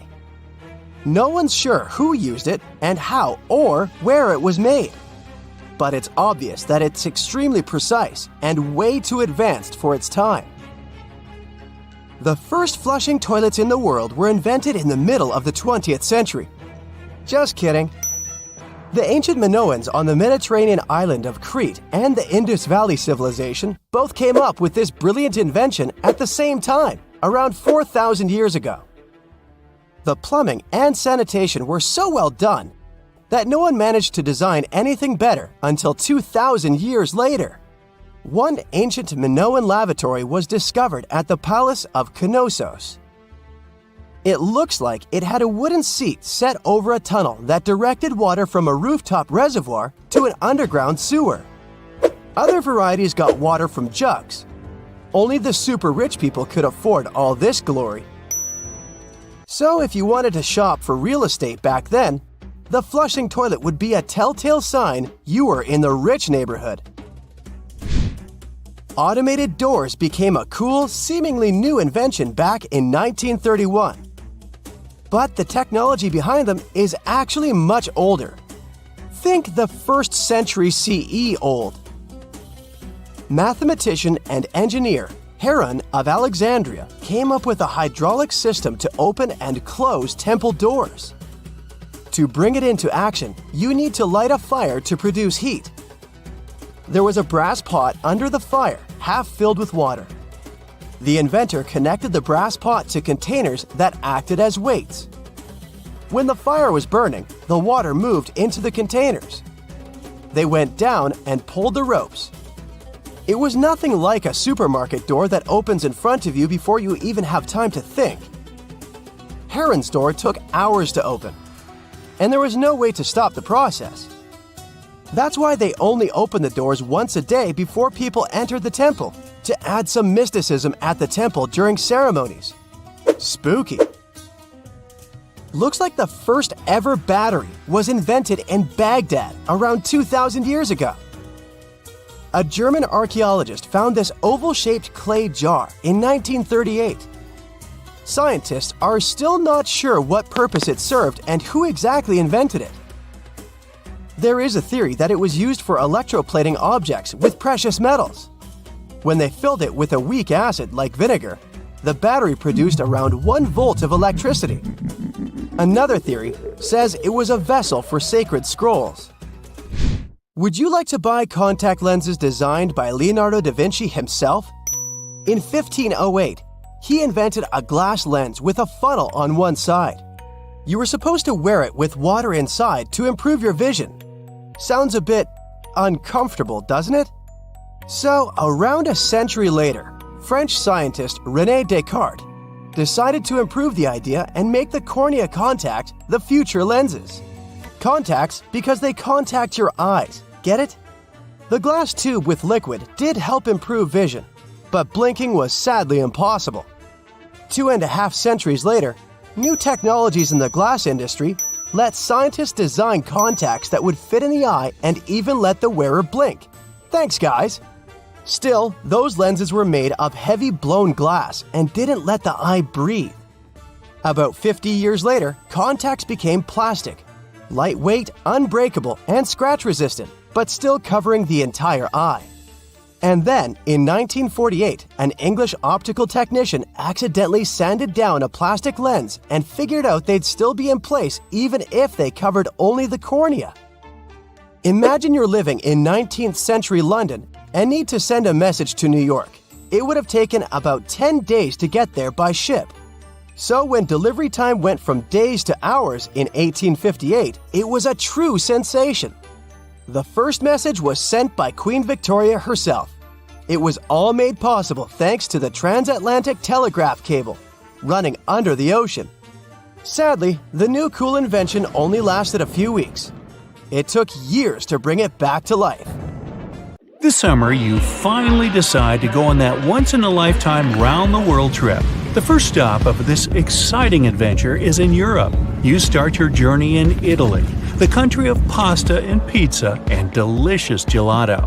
Ah, there it is, the world-renowned Leaning Tower of Pisa. You buy your ticket and get inside the crooked monument. You're about to climb 251 slippery stairs, so watch your step and don't forget to breathe. The white marble stones are astounding, and from time to time, you peep outside to enjoy the view of the city. Congratulations, you've made it! You've reached the top of the bell tower and can take all the selfies you want. The Leaning Tower of Pisa is one of Italy's most iconic landmarks. During your hike up the stairs, a guide tells you it's actually a medieval monument. It was built between the 12th and 14th centuries, taking over 200 years to finish.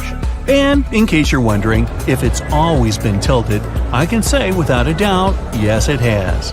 Once they finished the third floor, the bell tower started sinking. The thing is, the very name Pisa comes from the Greek word that means marshy land. The ground there is extremely soft, made of clay, mud, and sand. And architects have been trying to save the day ever since they built the tower. At the top of the 185-foot-tall monument, you take your time admiring the city. How many terracotta rooftops can you count? If you walk toward the south side of the monument, you may feel closer to the ground. This is because the Leaning Tower of Pisa tilts toward the south. At one point, it leaned almost 5.5 degrees and still didn't fall. Today, when you visit the monument, the guide might tell you the tower is leaning less. A few years ago, the world's best architects and engineers did some construction works next to the monument to keep it from falling over. They dug several tunnels and took out over 38 cubic meters of soil from under the north side of the tower. So now the tower is tilting at an angle of only 4 degrees. So if you want to take one of those classic photos where you're holding up the tower, you better hurry. Who knows how long the tower will still be leaning? Now it's time for you to make your way to Rome. This city is basically an open-air museum, and you have to check it out for yourself. It's scalding hot, but you're lucky. Today you're visiting the baths of Caracalla. Are you ready for an authentic ancient Roman experience? You enter through what once was a locker room. You'll have to use your imagination. Today, you'll only see 130-foot-tall brick walls here. Romans of every class would spend an hour or two in the baths every day. They would come after a long day at work or before dinner. Imperial bath complexes, such as this one, were usually free, but you had to pay an admission fee. Leaving the locker room, visitors would stop in a heated room where they would receive oil and scrub massage. Then, some people would move on to one of 2 exercise yards. Can you see how ample they were? Here, there were elaborate marble porticos, and you can still see a few fragments of the mosaic-colored floor. If you were in the mood for something more intellectual, you could stop to listen to a philosopher or visit one of the libraries. Now we've arrived at the most impressive room, a caldarium. It was a circular hot-steamed room measuring 115 feet in diameter. It had not 1 or 2, but 7 heated pools inside. Above your head, you'd have seen a magnificent dome supported by large granite columns. The entire structure was richly decorated with multicolored glass mosaics and the finest white marble. The complex also housed an indoor Olympic-sized pool with waist-deep water. Today, you can only admire a few reddish walls made of brick and concrete. Emperor Caracalla, like many other Roman emperors, built a mega-complex, and it sure made people happy. After a long international flight, you arrive in Egypt. Get ready for some camel rides and juicy dried fruits. Does anyone here love dates?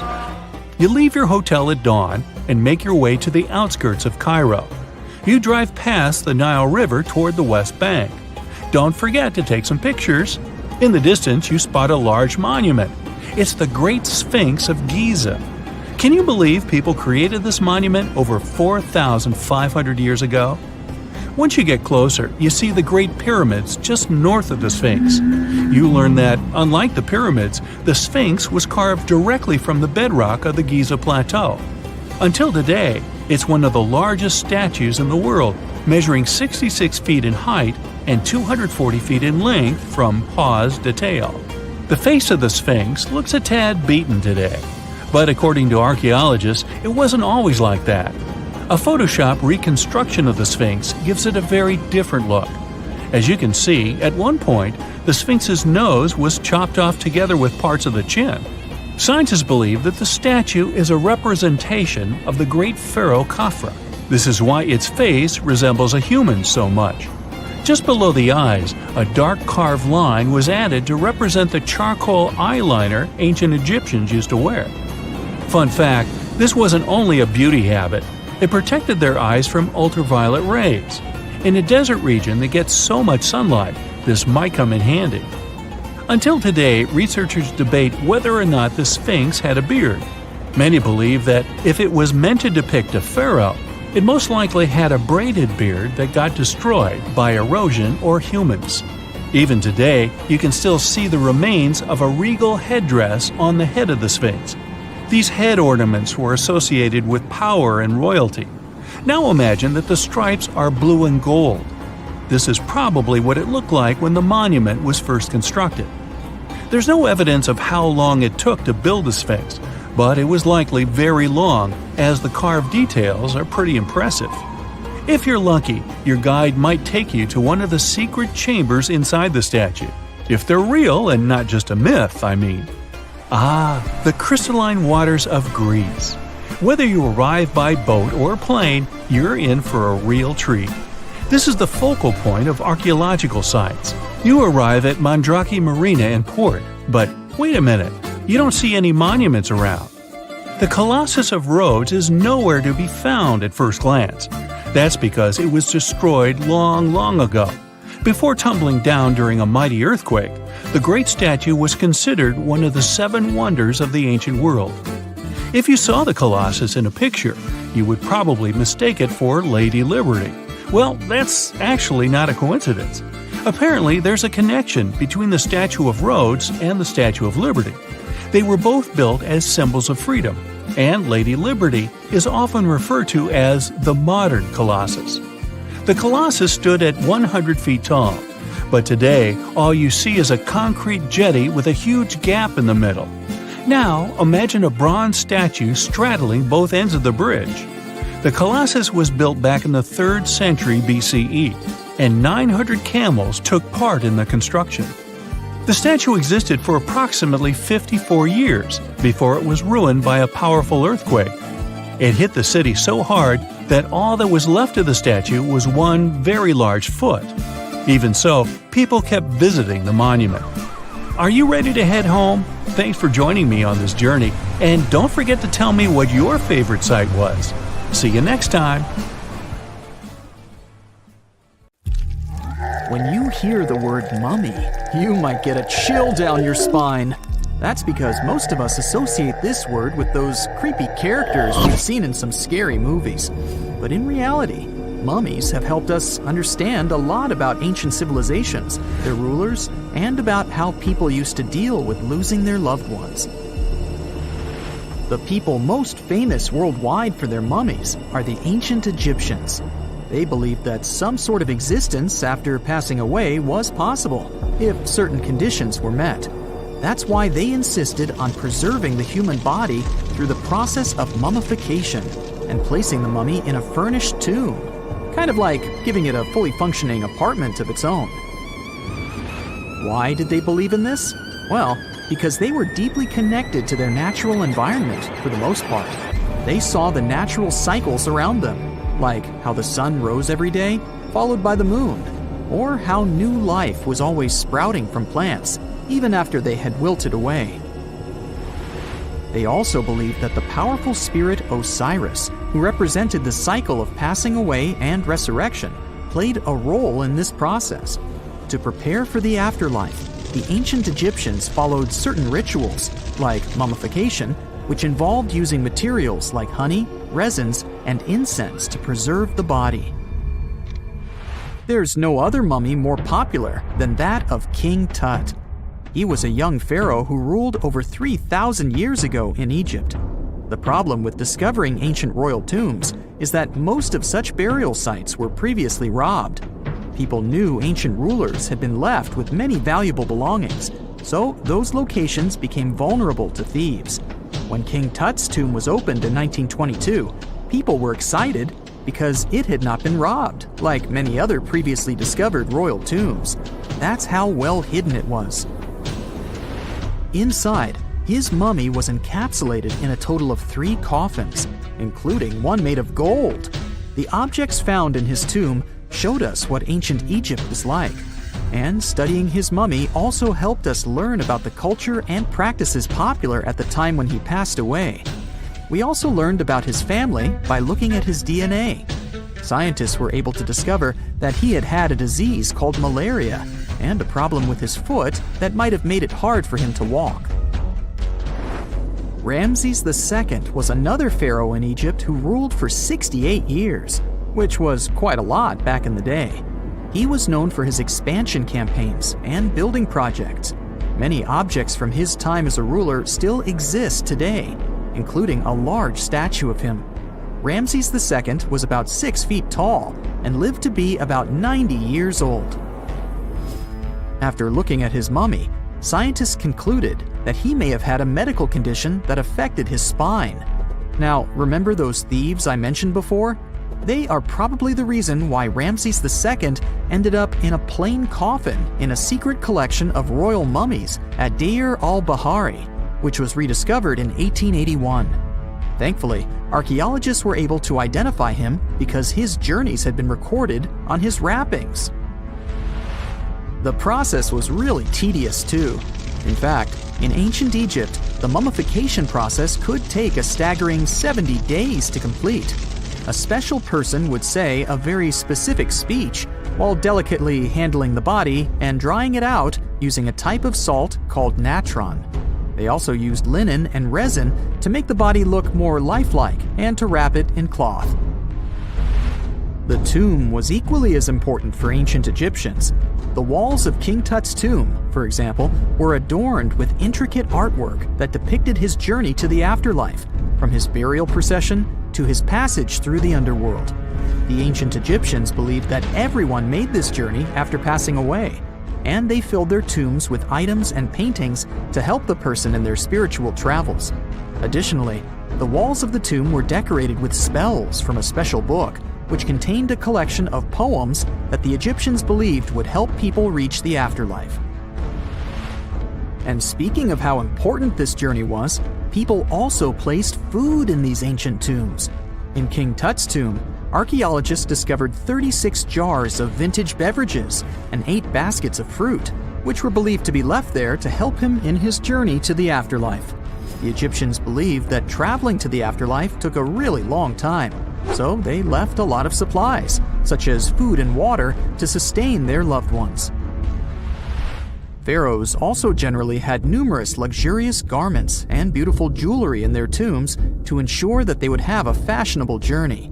These items included various types of linen clothing, such as tunics, scarves, gloves, and headdresses, as well as a lot of gold jewelry with precious stones, like bracelets, buckles, pendants, necklaces, rings, and even precious depictions of insects for protection. Some were also deposited with fans made from ivory and ostrich feathers to keep them cool in the afterlife. Some ancient rulers were even placed in their forever apartments along with boats. For example, Pharaoh Khufu built the Great Pyramid at Giza as his tomb, and a large ship was found inside. King Tut, however, was buried with multiple boat paddles, but no actual boat.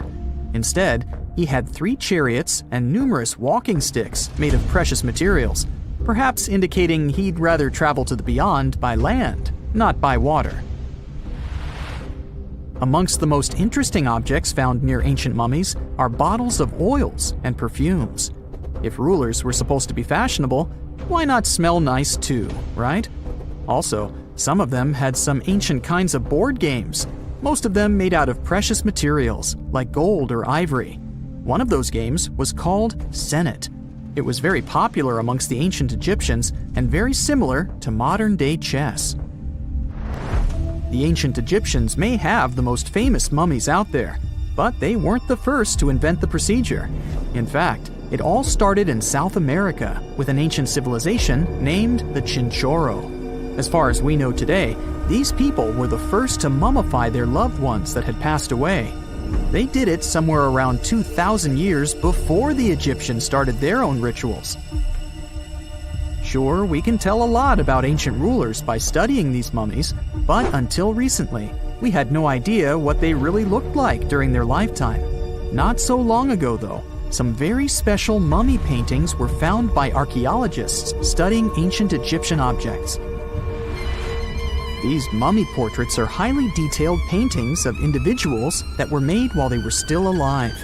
Such paintings were often painted on wood, as opposed to the classical portraits we all know about, which are painted on canvas.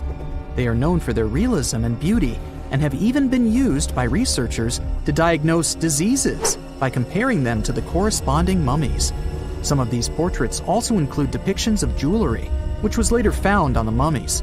The recent discovery of these mummy portraits in Central Egypt is significant, as it marks the first time in over a century that such paintings have been found.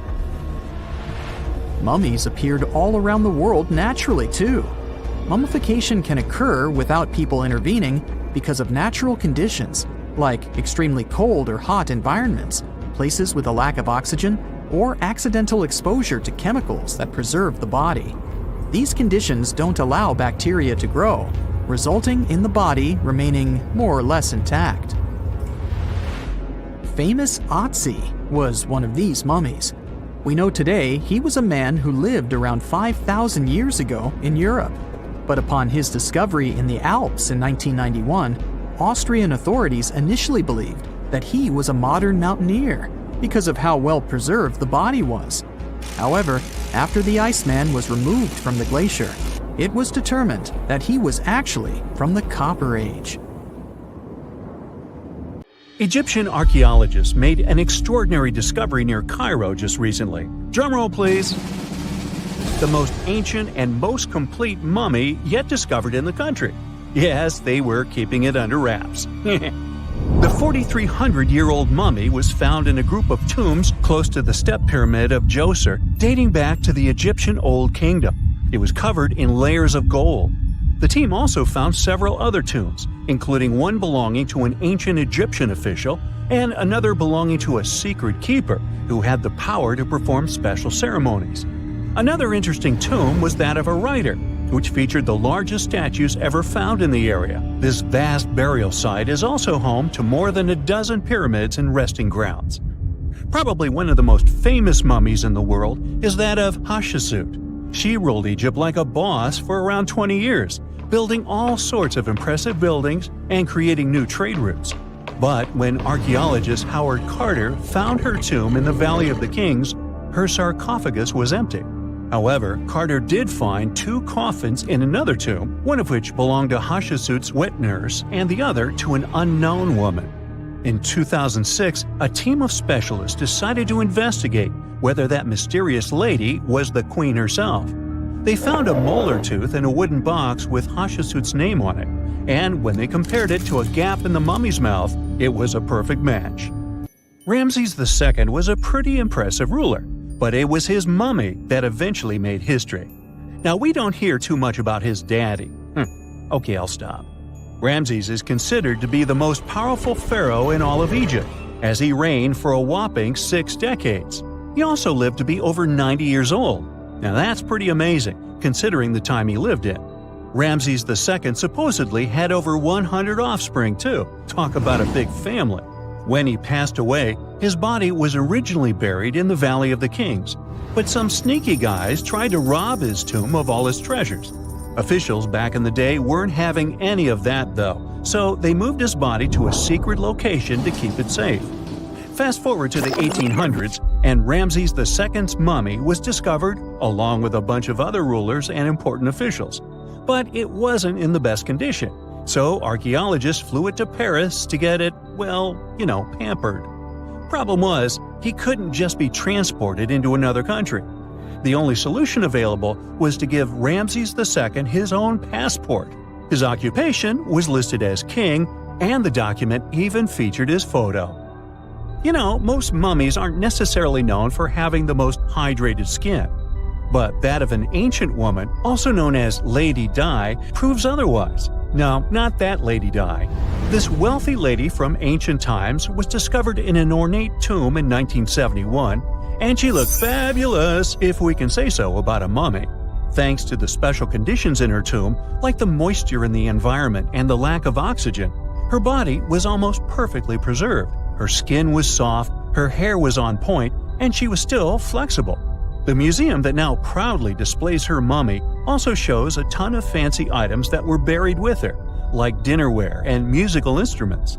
Archaeologists investigated the mummy further and discovered that she passed away from a heart attack at around 50 years old. Even though it hasn't been around for over 2,000 years, Lady Di is still making history.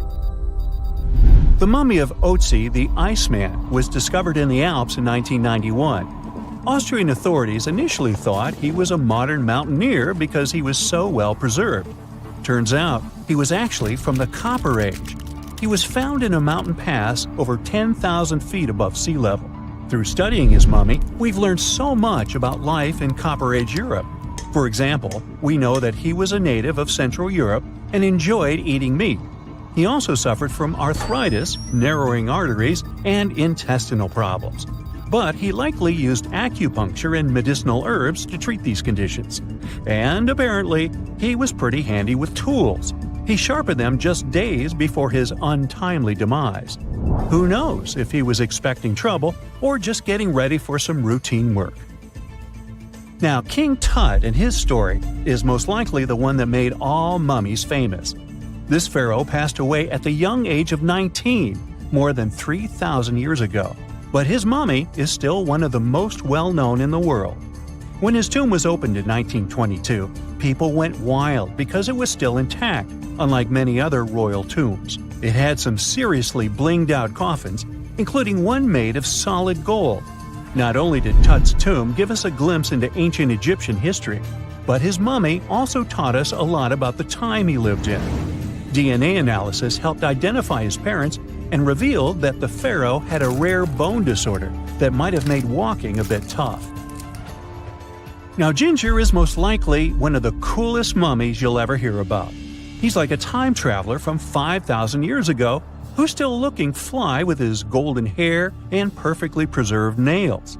Ginger was discovered in Egypt and is believed to be the earliest known mummified body. Before people even knew about mummification, they used to place bodies in shallow graves in the hot, dry sand. And since the sand absorbed all the water, bacteria couldn't reproduce and the body was preserved naturally. Now, scientists are not sure if Ginger's preservation was intentional or not, but since he was buried with some pottery vessels, it's likely that whoever buried him knew some serious preservation techniques. If you want to meet Ginger in person, he's currently chilling at the British Museum. One Dutch art collector bought a statue from Asia and ended up finding a weird discovery. The statue contained a mummy hidden inside. Unfortunately, the body was too fragile to move, so they had to leave it there. The coolest part is that this mummy is over 1,000 years old and was on display for 200 years before being encased in the statue. When scientists did a CT scan, they found out that the mummy was filled with paper scraps covered in writings. Experts think he might have done this thing called self-mummification, which is a pretty intense process involving a special diet and tea that makes your body less prone to bacteria. Only a few people could handle this ritual, and those who managed to do that were seriously respected. No other Egyptian queen has baffled scientists and historians like the stunning Nefertiti. Based on her statues, she was known for her slender neck, wide eyes, and high cheekbones. Her name translates to "the beautiful woman has come." Talk about living up to your name, huh? Even though she wasn't a pharaoh herself, Nefertiti still managed to leave a lasting impression. Written records suggest that, as a wife and queen, she held an incredibly influential role. Because of her power, she was indeed admired, but she also managed to make quite a lot of enemies throughout her life. She was also related to King Tut, but not biologically. Rather, she was his stepmother. So far, locals have yet to identify her mummy, but that may soon change. A local Egyptologist who has been busy excavating tombs in the Valley of the Kings has found two mummies that he believes could be Nefertiti and her daughter.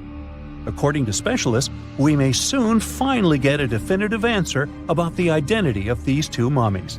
And if one of them does turn out to be Nefertiti, we could be in for a real treat. DNA analysis and CT scans of the mummy could give us the most complete and accurate image of the queen that we've ever seen. It's crazy to think that we've only scratched the surface of what lies beneath modern-day Egypt. Nefertiti ruled during a time of great power and prosperity in Egypt, but unfortunately passed away in a period of social turmoil, leading to her gravesite being lost. Now, where's my mummy?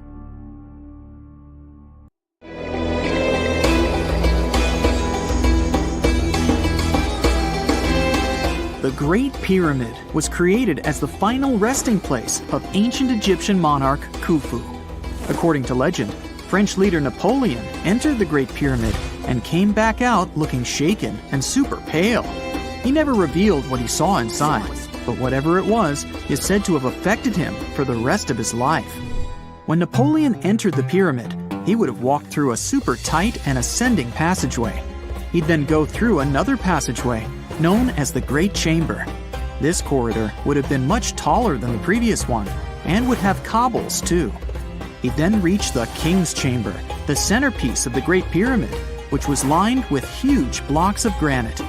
But it wouldn't have looked as grand as we might imagine. There are no hieroglyphics decorating its walls, as Egyptians only began decorating the burial chambers of pyramids much later on. The pharaohs' tombs deep inside the pyramid would have also been filled with treasures, from chunks of gold to the world's most expensive jewelry. But this would have all been looted a long time ago. The only thing that probably would have been left in there would have been a huge sarcophagus, which would have once contained the king's mummy. He'd also have to walk past the Queen's Chamber.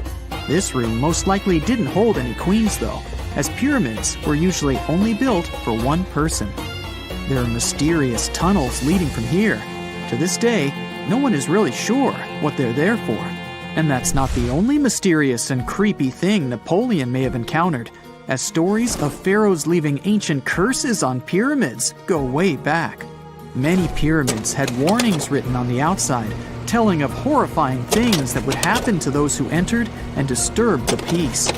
We might not know what exactly Napoleon found in the Great Pyramid that scared him so much, but we know for sure what was found in Tutankhamun's tomb. Tutankhamun was an ancient Egyptian pharaoh who was only 8 or 9 years old when he took to the throne. He became a cultural phenomenon when his tomb was discovered almost completely intact in 1922.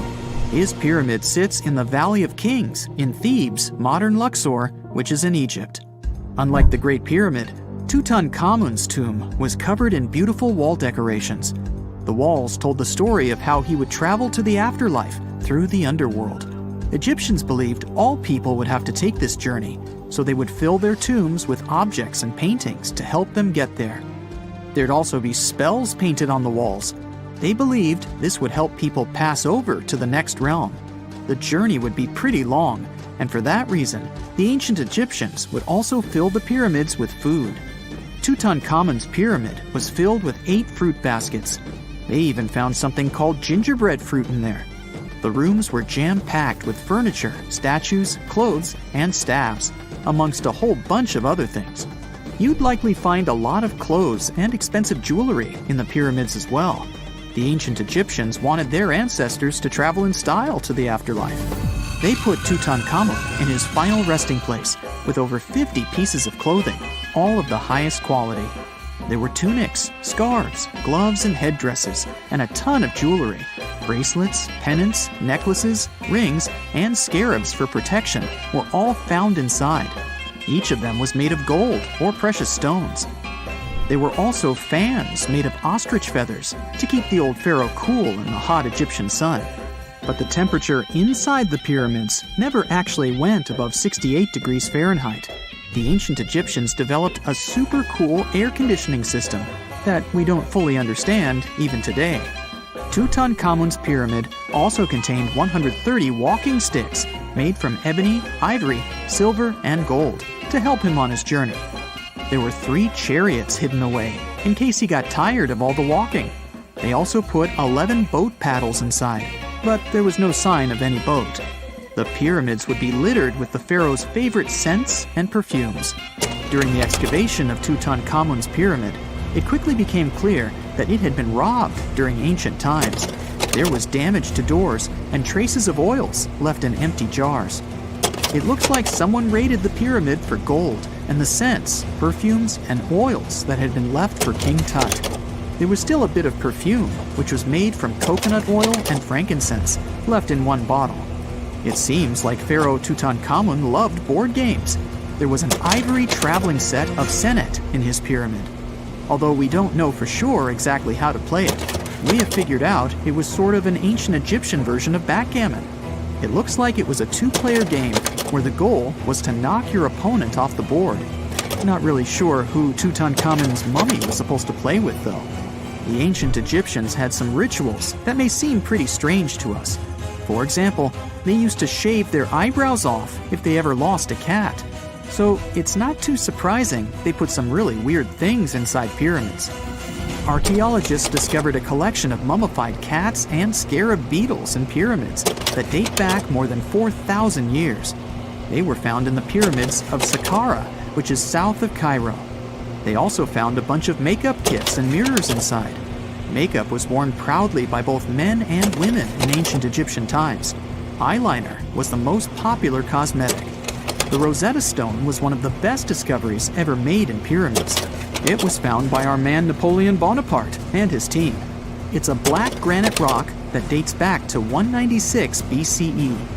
It's transcribed in Greek, Demotic, and hieroglyphic.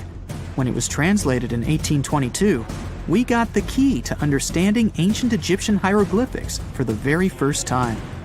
The discovery of Queen Hatshepsut's mummy in 1903 changed our understanding of the Egyptians forever. After she had passed away, her successor, Thutmose III, removed most of the evidence of her reign, so we basically knew nothing about Egypt's first great female leader. She's now gone on to become one of the few and most famous female pharaohs of Egypt. Pharaoh Khufu even had a fully fledged boat in his pyramid. Archaeologists uncovered more than 1,200 pieces of a giant boat near the Great Pyramid at Giza. They reassembled the boat, and it's a whopping 144 feet long. It's most likely a solar boat, which was designed to carry the resurrected king with the deity Ra. Fun fact, the Pyramid of Giza is the last remaining of the 7 wonders of the ancient world. The other 6 are the Hanging Gardens, the Colossus, the Temple of Artemis, the Mausoleum, the Lighthouse, and the Statue of Zeus. This pyramid was also the world's tallest man-made structure for 3,800 years, and it's the biggest pyramid in Egypt. It took a staggering 2.3 million blocks of limestone, and some weighed as much as 80 tons. It took an incredible 100,000 laborers and a whopping 23 years to build. Its original height was a mega 480 feet. In 2017, archaeologists discovered something weird about Egypt's Great Pyramid. There's a hidden void that's at least 100 feet long, and no one really knows why it's there or what's actually inside it. The weird void is the first inner structure discovered within the 4,500-year-old pyramid since the 1800s. Scientists used cosmic rays to detect the massive hole, but are still no closer today to finding out what's inside. The ancient Egyptians took a lot of care building the pyramids, and everything was strategically placed and structurally sound, so it's super unlikely that this hole is due to blocks falling over time.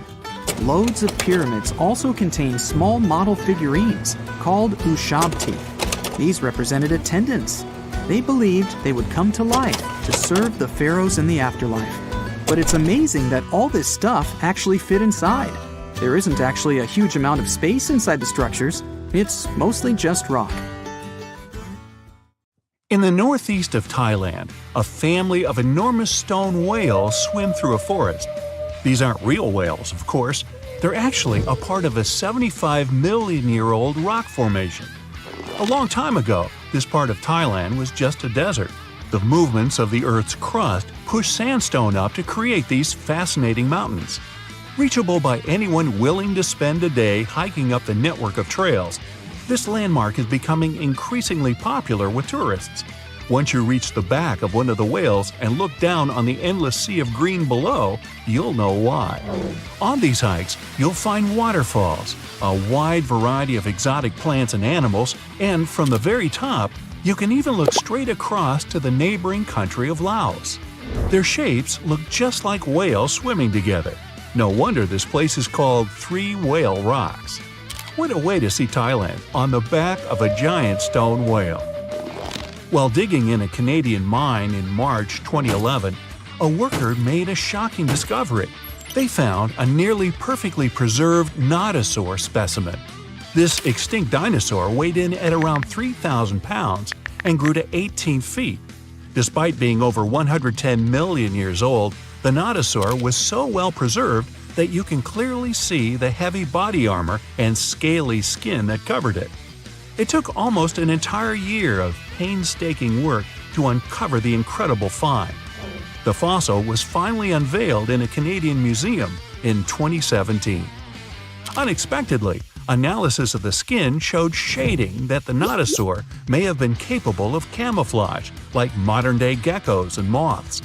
This is in addition to the spines and scales that already make it a walking tank. Still being studied today, this nodosaur could go down as one of the most important fossils discovered in a long time. Its detail could help us to uncover even more of the mysteries of the past. The Voynich manuscript is the world's most mysterious document. Since its discovery in 1912, the manuscript has been a complete mystery to everyone that comes across it. It is heavily illustrated with strange pictures of alien plants, unknown objects, and the zodiac symbols. But the most interesting aspect of it is the writing. The language used in the text is completely indecipherable. No one knows what it says, who wrote it, or where it was written. We don't even know if it was a real, functional language or if it was just created for this one text. The drawings of different plants are equally intriguing. Most of the plants in the manuscript are identifiable as plants, but they don't match up with any known species. A professor of applied linguistics in England claimed to have deciphered some of the characters in the book, but we haven't managed to uncover any more information about this mysterious text. If you're ever going to head down under, don't forget to pay a visit to the mystery craters in Queensland. Halfway between Bundaberg and Gingin is one of Australia's most baffling finds, and that's saying quite a lot for Oz. In 1971, the site belonged to a farmer growing zucchini and potatoes. As the farmer tried to expand his farm, he kept hitting large rocks in the fields while plowing. When he took a closer look at the rocks in his way, he found marine fossils and some strange craters. The farmer passed his finds on to geology professors, who set out to research the formations. When the geologists began digging around the area, they uncovered a huge layer of sandstone and ochre stain that was completely covered with craters. There were 35 craters in total, and the layer of rock is estimated to be around 25 million years old. The scientists studying this mystery believe that hot springs, former ocean activity, and meteors are the prime suspects behind the craters. And I'd like to know about the characters who named those towns Bundaberg and Gingin. What fun names!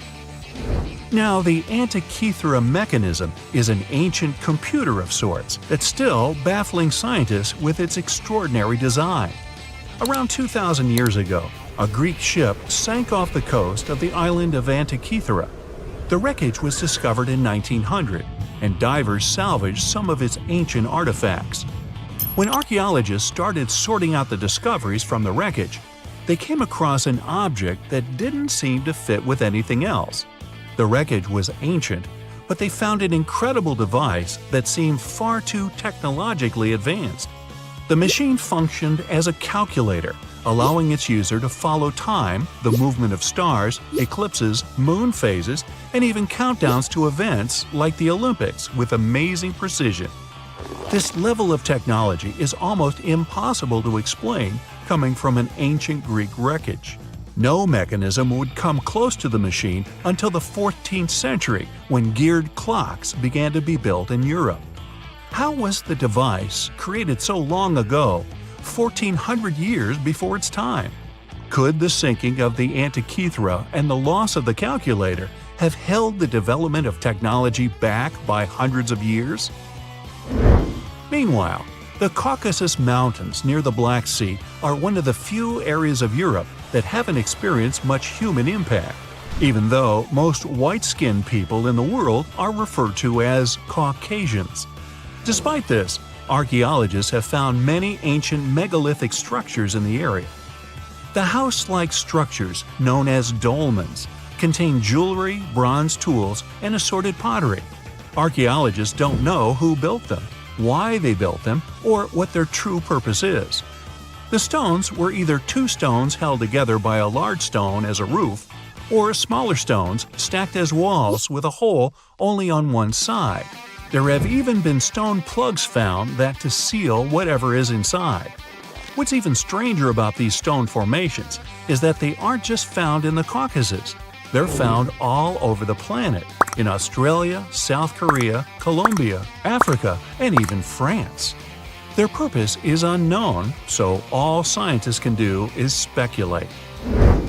The discovery of the tomb of the first emperor of China in 1974 is well documented. Who could forget the finding of 8,000 terracotta warriors protecting the entrance? Most of the statues are warriors, each with their own unique facial expressions. There are even full-size terracotta horses and chariots too, just for extra protection. What isn't well known is that some areas of the tomb haven't ever been entered yet. Archaeologists are very reluctant to open the site because the whole area is unstable. There might be something amazing inside, but no one wants to risk losing an amazing piece of history. Eventually, researchers will send tiny robots into the unopened tombs to give a better idea of what's inside. Until then, archaeologists have to wait a little bit longer for the secrets. In southern Costa Rica, people have discovered a collection of mysterious stone spheres. There are over 300 scattered around the landscape, and some are almost 7 feet across. No one knows their purpose or how they were produced. One thing we do know is the material they were made from: gabbro, a volcanic rock. Carving the stones into their perfect spherical shapes would have taken a lot of time and effort. Researchers think they might have been made by a now extinct group using barely any tools. The best theory is that they used small stones to chisel away at the edges of boulders before using sand to smooth the sides. Some think that they may have an astronomical purpose, or even used as markers to point the way towards something, but no one knows anymore. Their significance is lost with the civilization that created them. Off the southern tip of Japan, and 75 miles from Taiwan, lies the Yonaguni Formation. A local diver first noticed these formations in 1986 while searching for new dive sites to take tourists. Seeing the large steps that resembled a pyramid, he thought he discovered an underwater city. Some archaeologists believe that the structures could have been signs of a fabled Pacific civilization, like Atlantis, that vanished beneath the waves thousands of years ago. There are also reports of marks in the stone, suggesting quarry work. Some people even claim that there were faded images of humans and animals carved into the stone. None of this is backed with much evidence, though. Most experts believe that the formation is natural, and the symmetry of the rocks has been overstated. They are not as straight as reported, and it appears to be solid natural rock, rather than carved blocks. In other words, the resemblance to a sunken civilization is just a coincidence. In Turkey, archaeologists believe they might have found the oldest known architecture in the world, over 10,000 years old, according to experts. Found in an area that used to be home to ancient farming communities, these monoliths, which stood up to 18 feet high, were likely used for social events and rituals. Not much is known about them, though. These large stone structures seem to be human-shaped, with images of animals carved into them. Nearby, researchers have found signs of domestic housing, suggesting that these amazing monuments might have signaled the start of the move towards modern civilization. The Kimbaya artifacts are some of the most interesting artifacts ever found. The most curious thing about them is how closely they seem to resemble modern airplanes.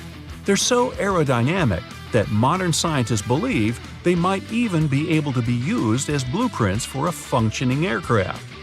In 1994, 2 aeronautical engineers created larger-scale models of these artifacts. They proved that the designs fly, with a little help from modern engines. What's really astonishing is that these objects are possibly thousands of years older than the first airplane by the Wright brothers. Just another one of our world's fascinating mysteries. The ancient city of Taposiris Magna is hidden on the northern coast of Egypt. These days it has very little of its former glory, but what lies beneath it may hold the secret to uncovering a famous mystery, that of Cleopatra, the most memorable Egyptian queen in history. The recently discovered tunnel is also known as a geometric miracle for its time. Excavations have uncovered a 43-foot-long structure below the ground, which is partially submerged in water. Its shape and construction technique are similar to that of the Eupalinos tunnel, another amazing ancient discovery. This one is located in Greece and was built by excavating simultaneously from 2 points, aiming to have them meet in the middle. The use of math and geometry to make this construction was astonishingly precise for those days, more so since it was built near a mountain.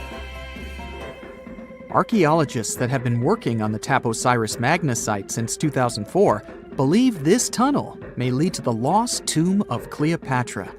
The clues they found so far seem to back up this theory. For starters, the city and its temple were built by one of Cleopatra's ancestors, Ptolemy II. All the architecture seems to indicate it was dedicated to the ancient spirit Osiris and his queen Isis. Throughout her reign, Cleopatra did try to associate herself with Isis, so it may be no surprise she chose this location as her final resting place. Scientists have yet to pinpoint Cleopatra's tomb, but research continues with the help of modern technology. To study this location better, archaeologists have even used a special device called ground-penetrating radar. This tool allows us to analyze what lies beneath the ground without being intrusive. Since this tunnel is so old, research needs to be done very delicately. Seeing pictures of what's underground before you start digging is incredibly useful and has been done here since 2011. Finally discovering Cleopatra's tomb may help us piece together her story, especially what might have happened during the last portion of her life, which is still surrounded by mystery. We still don't know the exact cause of her passing. Some believe she may have let herself be bitten by a poisonous Egyptian cobra. Others have suggested that she was well accustomed to toxic substances, even hiding some in her hairbrush in case she ever needed it. But that's not to say she chose to use it on herself. We do have a lot of other interesting information on Cleopatra that's equally as impressive, like the fact that she had a stylist. Most of the images you've seen depicting this famous queen show her wearing black eyeliner. This look was put together by Airas, a woman known to have been her personal beautician. She traced the long line from her eyes to her temples, a makeup technique still used today to enhance the eyes. Airas was an important figure throughout Cleopatra's life, known also as her confidant and close friend. There are even theories that suggest Airas was there by her side when she passed away. Despite her well-thought-out looks, Cleopatra wasn't as pretty as she's described. Or at least, that's what recent research has pointed out. Sure, if we look at movies and modern imagery, she's depicted as this incredibly beautiful woman with symmetrical and delicate features. However, if we look at coins showcasing her image from back in the day, her looks are rather average. Her image on the coins might have been adjusted, too, to make the queen look stronger in the eyes of her people. So there is no trusted source available to confirm her image, but her description in most pieces of ancient literature speaks of her other qualities, like her voice and personality, not of her beauty. Cleopatra might have been the most famous Egyptian queen to this day, but she wasn't the first choice. She did have an older sister, Berenice, that was initially supposed to take the throne. Berenice passed away before she could do that, so Cleopatra took on the role and began investing in her education. She traveled throughout the country quite frequently, so she could become accustomed to her people and their needs. She was only 18 when the responsibilities were passed down to her, and immediately gained popularity because of her intelligence and education. Her taste in literature was quite good too. She was known to be a fan of Homer, the famed Greek philosopher and poet. Cleopatra loved to write as much as she loved to read. There are even claims that she wrote a book on medicine and cosmetics, but we have no evidence to this day that such work ever existed. Part of being a great leader back then meant you had to speak multiple languages. Cleopatra clearly understood that, and that's why she's rumored to have known many languages to varying degrees. Some archaeologists suggested she spoke Greek, Egyptian, and Ethiopian, as well as many Arabic dialects. She might have even spoken Latin, but there's little evidence to support this claim. She might not have had angelic looks, but Cleopatra was really careful with the way she looked, even with her diet. She was known to have enjoyed simple meals, including a variety of fish. Since she lived close to the Mediterranean Sea, it's really no surprise. As a treat, she liked to eat stuffed pigeons, which she also served to her guests. Other dishes on the menu included vegetables and fava bean soup. Fruits and nuts weren't missing from her diet either, and she was also a big fan of honey. Recently, a team of experts has even tried to recreate her famous perfume. Think of it like the ancient equivalent of Chanel No. 5. Cleopatra was known to be a fan of luxurious scents, which she believed could even influence how people treated her when they met. The basis of this scent is myrrh, a resin gathered from a local tree. Other ingredients added to the mixture were also found back in the day, like cardamom, olive oil, and cinnamon. The results may not be quite as delicate as the perfumes we know and use today. Its consistency was way thicker, and the scent lasted way longer. When she was at the height of her power, Cleopatra might have been the richest person in the world. Back in the day, she ruled over a territory that stretched across the Mediterranean, from modern-day Libya in the west through Egypt to Syria in the east. This is the largest territory ever ruled over by a woman. In today's currency, her worth might have been somewhere around $95 billion. The calendars we use today may have been introduced by Cleopatra herself. She presented the idea of leap years and leap days to Caesar, the Roman emperor she was known to have been close with. Taking her advice, Caesar made these adjustments part of the official Roman calendar. The ancient Egyptians already knew the year was longer than precisely 365 days. They discovered this by studying the brightest star in the sky, called Sirius, and concluded that a year is actually 365 and 1/4 days long. It was Elizabeth Taylor that famously introduced Cleopatra to pop culture when she played her in the 1963 film bearing the same name. Up until that point, it was the most expensive film ever made. It was originally supposed to cost somewhere around $2 million, but ended up costing a mind-boggling $44 million.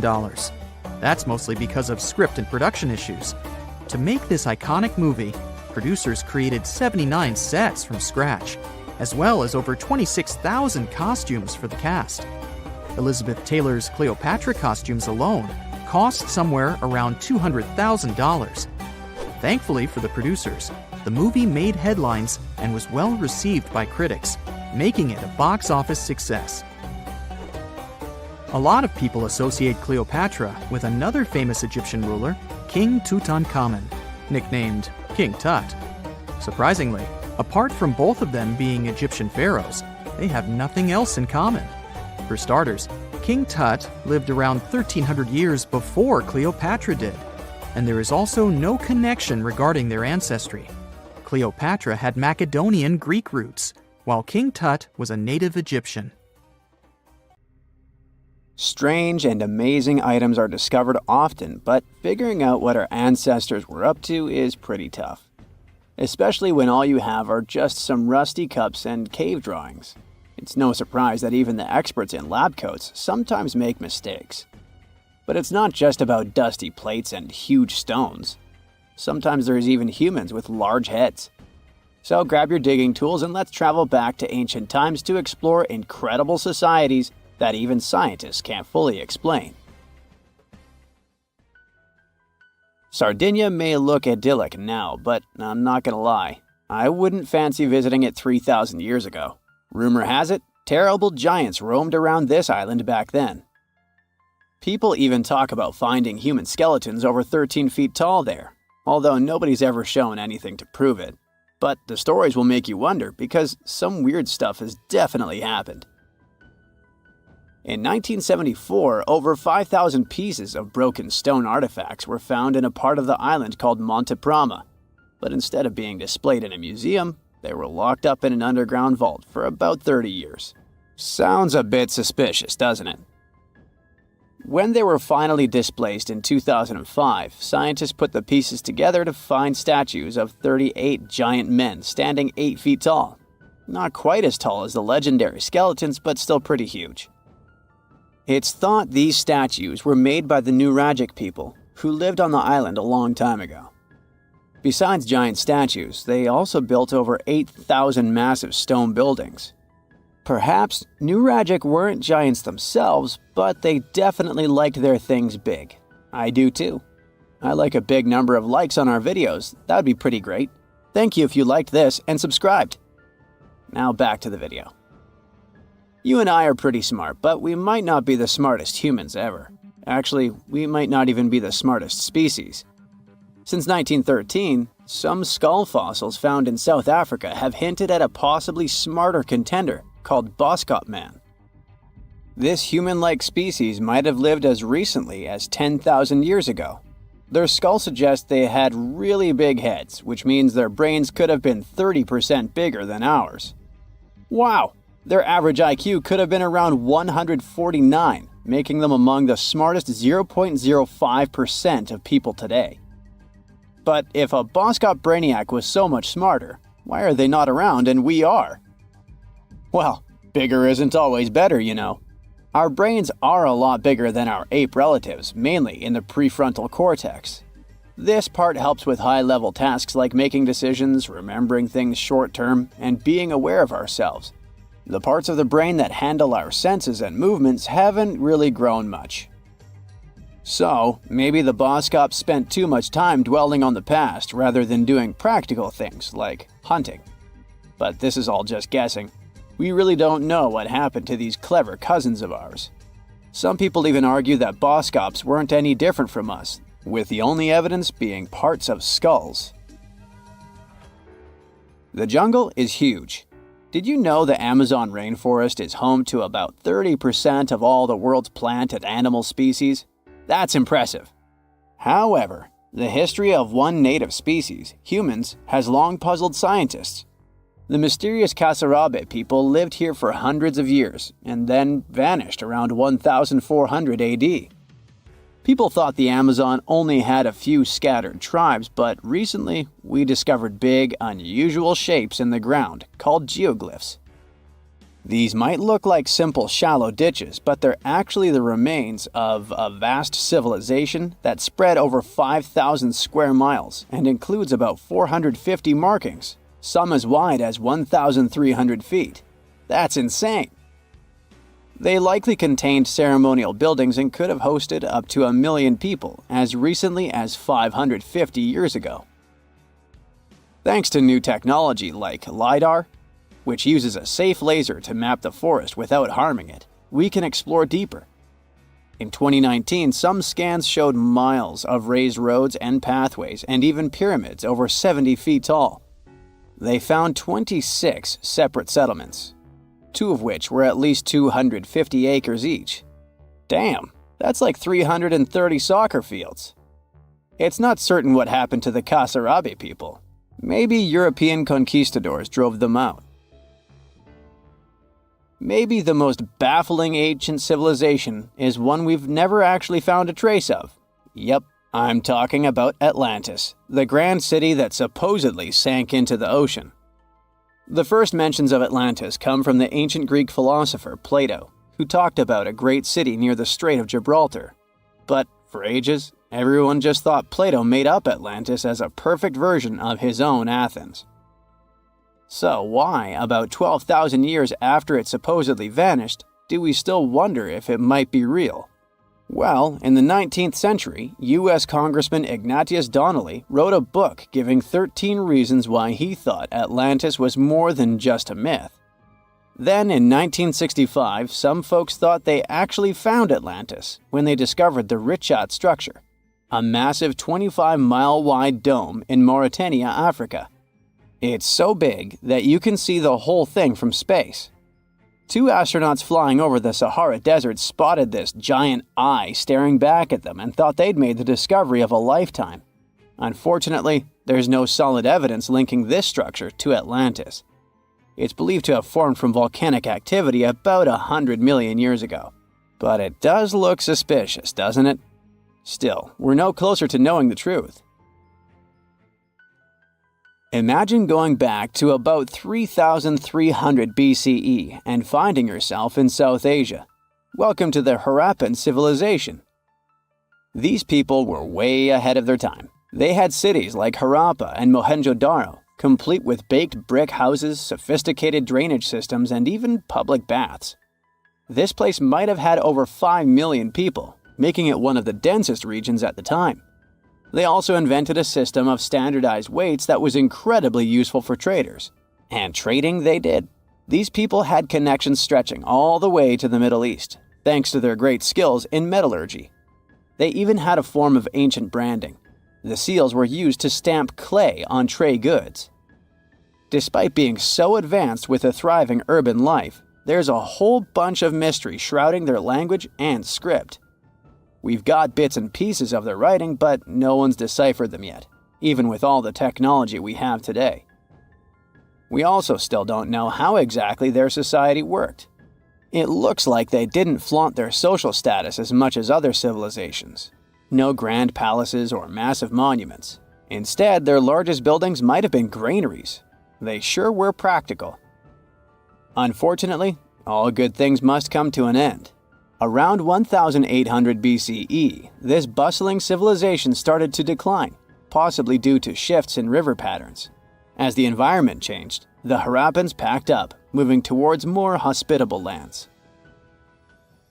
Ever heard of the Minotaur? The beast with a bull's head and a man's body, hunting the bravest travelers in a massive maze.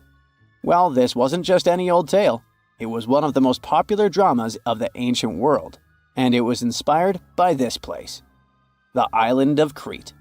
The Minoans lived here during the Bronze Age. They had stunning palaces, amazing frescoes, and a culture so rich it still fascinates historians to this day. They built places like Knossos, which was so complex with its multi-story buildings and elaborate hallways that it might have inspired the whole labyrinth myth. Their engineering was so ahead of its time that even their drainage systems were more advanced than what many of us have today. Let me know in the comments which of these stories you find the most fascinating, and thanks for watching. The most exciting accidental discovery I've made in my life was a $10 bill in my old winter jacket. Some folks are luckier though, as they find underground cities from centuries ago or make inventions that turn them into millionaires. Velcro was invented after a routine walk in the woods. Kellogg's cornflakes were inspired by a chipped tooth, and Play-Doh saved a business empire from falling by chance. Back in 1998, electrical engineer John Williams found something that looked like an electrical plug sticking out of the ground. He started digging and noticed that it was stuck in a small rock. He found it in a rural location in North America, far from civilization, industrial complexes, airports, factories, and electronic plants. This piece of electronics embedded into a solid granite stone got the nickname Enigmalith and a price tag of $500,000. Some scientists are sure it's a big hoax and not a souvenir left by some visitors from space, as Williams claims. But the finder of the rock wanted to prove that it was a real piece of ancient technology, some sort of an electrical connector. If it's not a hoax, then this little find could be proof that humans, or some other civilization from the past, were way more advanced than we ever thought. They must have managed to invent a way to transmit electricity long before humans in the 19th century. He offered scientists to take a look at this find and establish what it really is without breaking the rock open, but there were no takers. Williams consulted an engineer and a geologist, and both confirmed there were no traces of glue on the electronic component. It hasn't been welded either, so it must be as old as the rock, which is around 100,000 years old according to geological analysis. Dr. John Kellogg had a philosophy of biological living with regular exercise, massage, plenty of water, zero bad habits, caffeine, and no meat. At the end of the 19th century, he looked over a health institute in Michigan. He once whipped up a mix of flour, oats, and cornmeal. He thought that by baking whole grains at high temps, they'd be easier on the stomach and healthier overall. He baked the mix twice and first made cookies, but a patient chipped a tooth on that version. Then he decided to break it into small pieces. It's hard to pinpoint exactly how Kellogg cornflakes came to be, with so many versions of the story floating around. Kellogg's wife, Ella, and his brother Will both claimed they played a role in creating the flakes, along with several other family members and sanitarium staff. The company lore says that it all went down one night in 1898, when some wheat-based cereal dough was left out too long, fermenting in the process. When rolled out thin, the slightly moldy dough turned into these perfect large thin flakes that got all crispy and yummy in the oven. Over the next few years, Will Kellogg kept tweaking the recipe and realized that corn, not wheat, made even crunchier, tastier flakes. His brand, Kellogg's Corn Flakes, has grown into a multi-billion-dollar company. Swiss engineer George de Mestral once went for a walk with his dog and came back with a concept that would later go to space. Once they got back from the woods, de Mestral noticed that his pants and his dog's fur were covered in the tiny barbs of the cocklebur plant. He examined the burrs under the microscope and noticed that they were shaped like tiny hooks that stuck to loops on clothes and fur. He decided to recreate that natural tech to design an extra strong fastener, one with many practical uses. He was testing different materials for his invention for so many years and finally settled on nylon. He also needed to design a special type of loom that could weave the fibers in the right size, shape, and density. It took de Mestral a total of 14 years until he introduced the world to Velcro, which means velvet and hook in French. De Mestral was hoping his invention would replace the zipper on clothes, but the fashion world found Velcro cheap-looking and unattractive. But NASA didn't think so, and used Velcro for astronaut spacesuits and helmets in the 1960s. Now, Velcro is used everywhere, from footwear to toys to airline seat cushions. Before the middle of the 20th century, most homes were heated with coal. It left soot throughout the house, which was especially visible on wallpapers. Keyhole Products was the largest company that sold wallpaper cleaner, but in the 50s, more and more people switched to gas, oil, and electricity, and the sooty buildup problem was mostly solved. The owner of Keyhole Products was trying to save his business. Meanwhile, his sister-in-law read that wallpaper cleaner could be used to make holiday decorations. She worked as a nursery school teacher, and modeling clay was pretty hard for her students to handle, so she decided to test this material for molding into different shapes, and it works out just fine. She told her relatives about the discovery and suggested a name for it: Play-Doh. The Keyhole company was about to go bankrupt, so it was a great alternative for a new business. Soon enough, Macy's and Marshall Field got interested in the new toy and started selling it. Play-Doh was originally only in one color, white, but soon expanded to red, blue, and yellow. They also made several changes to the original recipe, but the mixture is still mostly the same as when it was used to clean wallpapers.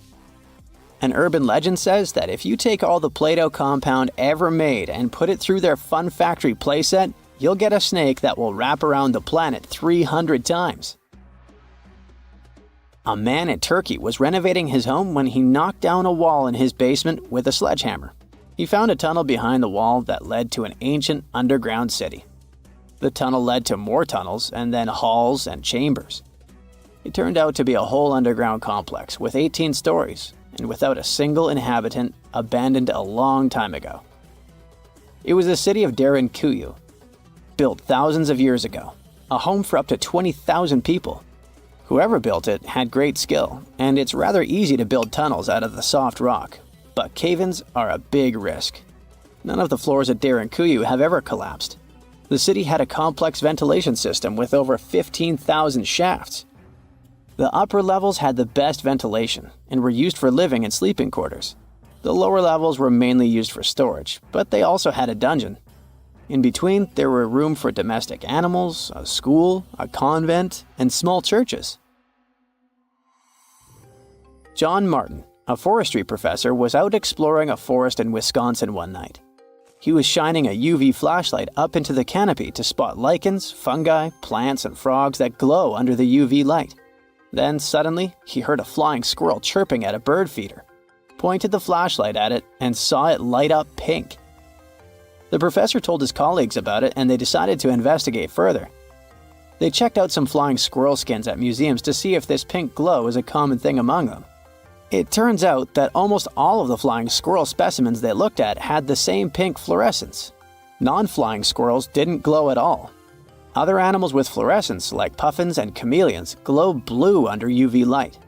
The only other mammals with fluorescent fur are around 20 species of opossum. They live in different ecosystems and have different diets. The only thing they have in common with flying squirrels is that they're all active at night. And regular squirrels prefer sunlight. There's enough ultraviolet light in low light conditions, and nocturnal animals need UV vision. So the pink glow might have to do with nighttime perception and navigation, especially in cold and snowy conditions. Or it could be a way for male flying squirrels to attract prospective mates. It could be a sort of mimicry. This just in, the world's oldest pyramid was built during the last ice age. And I'm not even talking about Egypt. I'm saying our ancestors might have spewed a 27,000-year-old pyramid in West Java. Gunung Padang is not exactly shouting pyramid. It's more of a mound with huge scattered stones tossed all over it. But local people seem to revere it, and they have for centuries. It wasn't until recently that the Indonesian authorities decided to excavate a bit deeper to see what all the fuss was about. They ended up finding the remains of a human settlement. It was rather unexpected, since the mound is pretty high up. This excavation could only prove there were humans in the area as far back as 45 BCE, which sounds reasonable. It was up to an Indonesian geologist named Donny Hillman to prove that Gunung Padang is the world's first pyramid. He used all sorts of new technology to support his claim. Our guy used carbon dating, which digs deep into the earth and takes whole chunks of soil. He found layers and layers of constructions, like he was digging up Rome and finding ancient buildings buried in the ground. His research proved that there had been caverns and even rooms down there, which could only mean one thing: humans.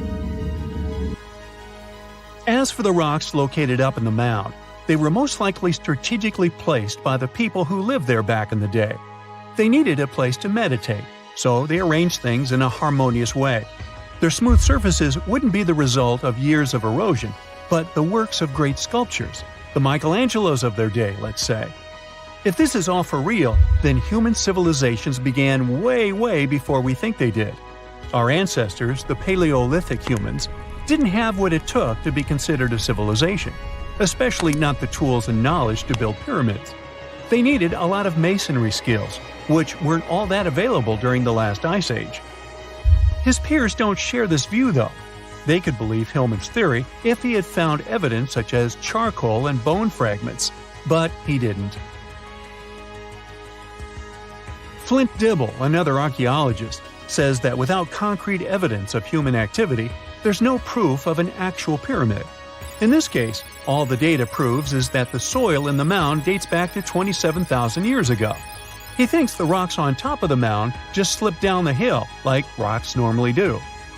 Only a complex society would have managed to build a stepped pyramid like they claim it was.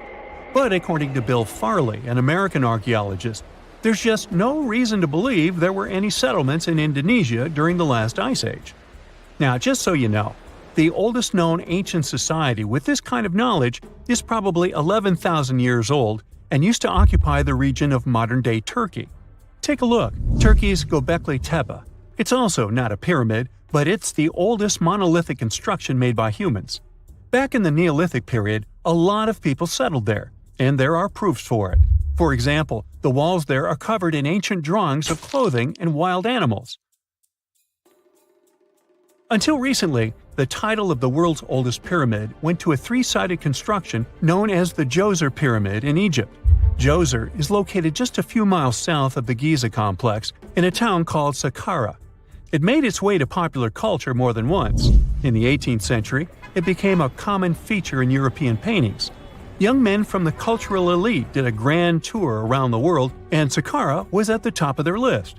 It was also featured in the video game Assassin's Creed, with a digital representation way more accurate than many historical drawings of the thing.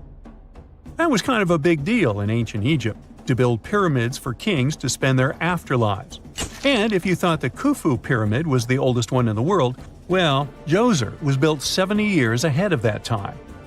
The development of new technology has allowed archaeologists to make groundbreaking discoveries, and a new, or should I say ancient pyramid in South America might win the title in dispute. It turns out that pyramids were also pretty fashionable in the Americas in the old days. Among them are the iconic pyramids of Guatemala's Tikal temple complex, the same ones that appeared in Star Wars No. 4. But to find the oldest pyramid in the Americas, one would have to travel to Peru. Deep in the Peruvian desert, archaeologists stumbled upon a sprawling ancient metropolis known as Caral. At first, researchers believed that the settlement was pretty recent, since the site was way too complex for ancient technology to handle it. As we said, Caral is a desert town, like Las Vegas, but without all the hoopla. This means no easy access to water. And for cities like these to thrive, they need a considerable irrigation system, which leads us back to complex technologies. The Peruvians surprised us all with this new discovery.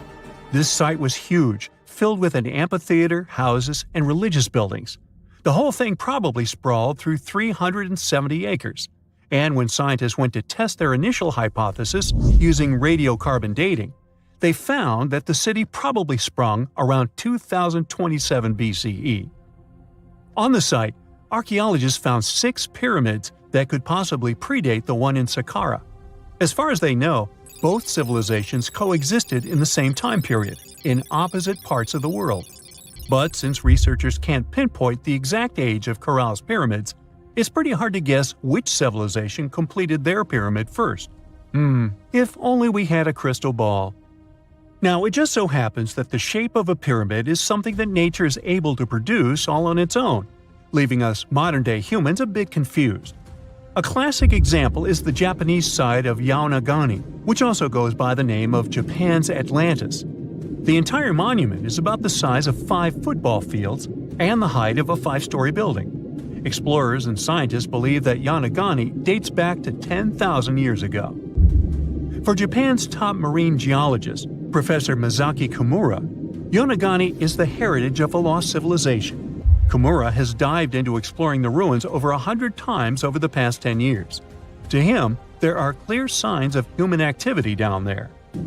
Check out this triangular-shaped pool on the monument's surface. Kimura thinks it's actual proof of humans, because this triangle-shaped concave is a historical symbol of water fountains in the region. As it happens with a lot of these cases, not all scientists are convinced the same. For many, Yaonagani is probably the result of thousands of years of erosion, and the fact that the monument is composed of one massive rock leads them to believe it is not really human-made.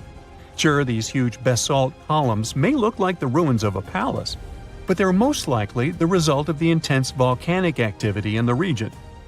And speaking of natural formations that really look like a human made it, a pyramid on Mars has been a hot topic lately. Humans have been keenly trying to prove that there is life on Mars for quite some time. But some are stretching it really far, saying that little green or gray people built a pyramid on the planet to try and build their own civilization. This picture was taken over a decade ago by the Mars Reconnaissance Orbiter, the MRO, but it started to resurface recently. It shows what looks like a 3-sided pyramid. Some people claim that the smooth side of the pyramid could only be the effect of otherworldly work. Then science comes along and explains that Mars is home to one of the deepest canyon systems in the whole solar system. The so-called pyramid is located in what is known as the Kandor-Chasma region. This Martian region has a bunch of similar formations that are nothing more than the result of erosion. Nothing supernatural going on there, apparently. Antarctica. It was once a green land full of dinosaurs, but now it's a frozen continent bigger than that of the US that doesn't belong to anyone. It isn't hard to find. Wherever you go, just go south until you get to the big icy thing at the south pole of our planet. It lies within the Antarctic Circle, and it's the largest single mass of ice on Earth. The continent is bigger than the US and even bigger than all of Europe. And still, Antarctica was officially discovered recently. Scientists hadn't known of its existence until 1820.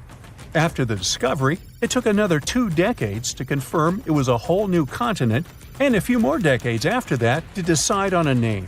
In Antarctica, anti means the opposite, so Antarctica literally means the opposite of the Arctic. Now, even before scientists discovered the land, ancient Greeks already theorized that there must be a southern continent to balance out the Arctic in the north.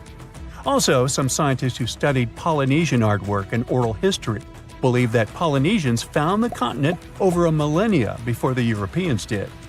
Anyways, today we all know of this icy land at the South Pole. Because of its location, there are just 2 seasons there, summer and winter, and both last 6 months. In summer, it's a bit warmer, and the continent exists in pure daylight. And in winter, it's dark all day long. 98% of Antarctica is ice. This continent alone stores 60% of the planet's fresh water. And yet, despite all those water reserves, Antarctica is the biggest desert in the world. By definition, a desert is an area with sparse vegetation and little snow or rain. Notice that plenty of sand isn't a necessary condition here, even though the continent does have some sand and even sand dunes. It also gets a lot of wind.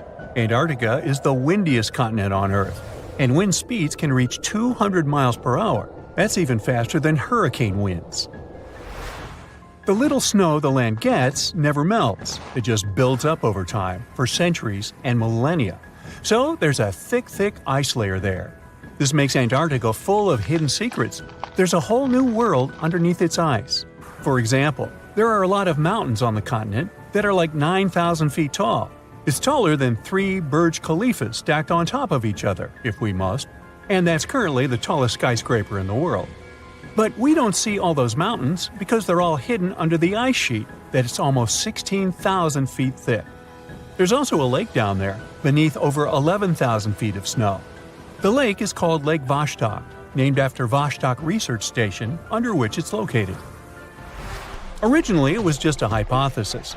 Over a century ago, a scientist suggested that the huge pressure created by tons of ice could decrease the melting point of ice in the lowest layers of the ice sheet, creating liquid water, which could form a lake. He didn't prove his ideas in his lifetime, but others continued his work and confirmed that this theory was true. There's also a canyon in Antarctica, hidden underneath huge masses of snow too. It's deeper than the Grand Canyon we have in Arizona. There is a mountain range that divides the continent into 2 parts, East Antarctica and West Antarctica. The western part of the continent is experiencing higher temperatures and is starting to melt. If West Antarctica melts and releases its stored water, it will raise the average global sea level by about 16 feet. That will be enough for some cities all over the world to completely disappear. Perhaps the first to turn into a water world will be Thailand's capital, Bangkok, which is just 5 feet above sea level.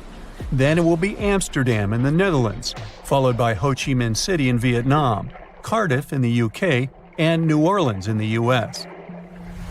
People do a lot of work in Antarctica now, residing there for many months at a time to study this mystery of a continent.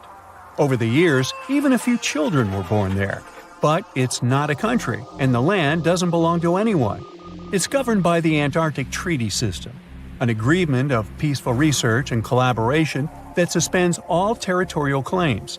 It was first signed by 12 nations, and now there are 59 supporters, half of whom have decision-making powers. The continent is occupied all year round by researchers from all over the world. There are about 5,000 people living there in summer and about 1,000 in winter. Yet no one is a permanent resident there. People come and go, and the scientists take turns spending time there. The average yearly temperature there is negative 30 degrees. But there was a time when Antarctica was about as warm as Melbourne, Australia is today. It was about 40 to 50 million years ago. I wasn't around then. But the continent had green forests and dinosaurs roaming its land, chilling in the sun in a 63-degree Fahrenheit environment. That was before penguins. In our age, it's so cold that you won't even find any trees or bushes in Antarctica, just the snow. The only plants that can thrive in such extreme temperatures are lichens, moss, and algae. People can't stand such freezing conditions for lengthy periods of time either. So the continent has never had any indigenous population. Well, that is, if we don't count penguins, seals, whales, and a few other types of birds that live there now. Antarctica's fauna is the scariest and least diverse on the planet because only a few organisms can withstand its harsh conditions and because non-natives aren't allowed to be brought there. So, if you decide to travel to Antarctica with your cat, well, you can't. Hey, I don't make the rules. But those few species that live on the South Pole totally own the place. There are no more than 5,000 people there and around 20 million penguins. They are a kind of settlers, though. Penguins' first ancestors lived in Australia and New Zealand. There are still a few penguin species there, including the smallest penguin on Earth that is just 1 foot tall. Still, most of the penguins migrated to Antarctica at some point, possibly because they were attracted by the greater food supply there. It's not the cold that made them like the land. It turns out, most penguins leave the continent when the summer ends. The only ones that stay there are male emperor penguins, and they do it to warm and protect eggs left by their mates. But where do all the other penguins go? At first it was a big mystery even to scientists, but then they attached some tiny location devices to the legs of a few of these animals and figured it out. Penguins go to live in the southern oceans while it's too cold in Antarctica. None of them go ashore for half a year until they get back to the continent. When they come back, it's when those eggs, left for male penguins to nurture, start hatching, and so penguin families can be together when it happens. Penguins eat different fish, and the ocean is full of those despite its cold temperature. In some areas, water can reach below freezing temperatures because it's salty. But fish don't freeze there because they have antifreeze proteins in their bodies. Then there are also about 1 million seals in Antarctica. They like fish too, and they can hold their breath underwater for 2 hours. They see way better underwater than in the bright light of the day, and they also use their whiskers to locate food. Their breathing holes in the ice can freeze while seals are away, and they must use their teeth to make a new one. Seals can even sleep underwater and then resurface occasionally to get some air without waking up. I can appreciate that. Mirror check. You've got your beige parka on, your chisel is packed, and your overnight plane ride to Saudi Arabia is booked. You know what this means, right? Unfortunately, you weren't cast in the remake of Dune. It just means that you're ready to go explore the world's largest desert areas in the hopes of uncovering prehistoric secrets about our ancestors. Let's get one thing straight. If you ever thought that deserts were empty spaces, think again. They might be filled with sand as far as the eye can see, but they also hold a lot of history, you know, because before humans settled down in cities and towns, we were nomadic people, and we traveled all around the globe looking for food, water, and shelter. So we had to come up with some interesting stuff to survive. Like this thing that was found in the desert of Saudi Arabia. Do you have any idea what this could have been? Over many years, scientists have discussed the origins and use of huge structures such as these ones. It seems our Neolithic ancestors were way smarter than we gave them credit for. They didn't spend all their hours around the fire carving weapons out of stone. No, they were also practicing their architectural skills. These huge stone structures are called desert kites, because if you look at them from a distance, well, they sort of look like kites. Archaeologists have arrived at the consensus that these kites were used to lure animals in. This way, it would make it easier for our ancestors to guarantee their week's food. But that's not all. Take a look at these monolithic structures right here. They show us that our ancestors probably drew on rocks, the blueprint of what they were going to build on the ground. Just like modern-day architects, desert kites could be miles long, so they drew out a plan before actually building them. The most surprising feature of all is that these kites were built even before things such as Stonehenge.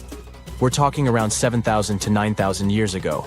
Over the last decade, scientists have been able to identify over 6,000 desert kites spread across the Middle East and West and Central Asia. If you don't think this huge, try building something this large without the help of any drones. It looks like a pretty difficult feat to me. And apparently, Saudi Arabia's desert is filled with more amazing things. Scientists have found mysterious stone structures that are older than the pyramids of Giza in Egypt. So of course, you can't wait to go check that out. Can we all agree that carrying around heavy rocks to build a pyramid without the help of modern technology sounds absurd? I mean, how on earth did they do it? Now imagine turning back the clock about 2,000 years into the past and finding humans that built similar gigantic structures in isolated areas. Take a look at these so-called mustaddles. They are rectangular structures built from piled-up stones, found over 77,000 square miles. Some archaeologists believe that these monuments were used for ritualistic purposes, maybe processions of some kind, where people would walk from one end of the plateau to the other. I'd be down for that. Now let's move on to another deserted area. We're entering the world-famous Sahara desert landscape. Isn't it beautiful? Here, you're about to unravel an ancient mystery, something that took years for researchers to solve. Fun fact, the Sahara Desert is the world's largest hot desert. It spans over 3 million square miles, which would be like putting 1,000 times the country of Hawaii next to each other. We say it's the largest hot desert because the world's largest desert area is Antarctica. But we all know temperatures over there are freezing, not the typical image of when we think of a desert. Deep into the desert, near the Algerian town of Fluorescent at Zua, something strange was found. For decades, these tiny dots appeared on images of Google Earth, but nobody could explain what they were. Some scientists were sure that these circles are the result of oil activity in the region. Others guessed that these were ancient pharaohs or ancient water wells.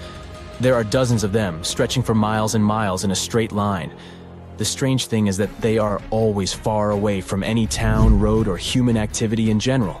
So what was or is their purpose? If you had to take a guess, what would you say?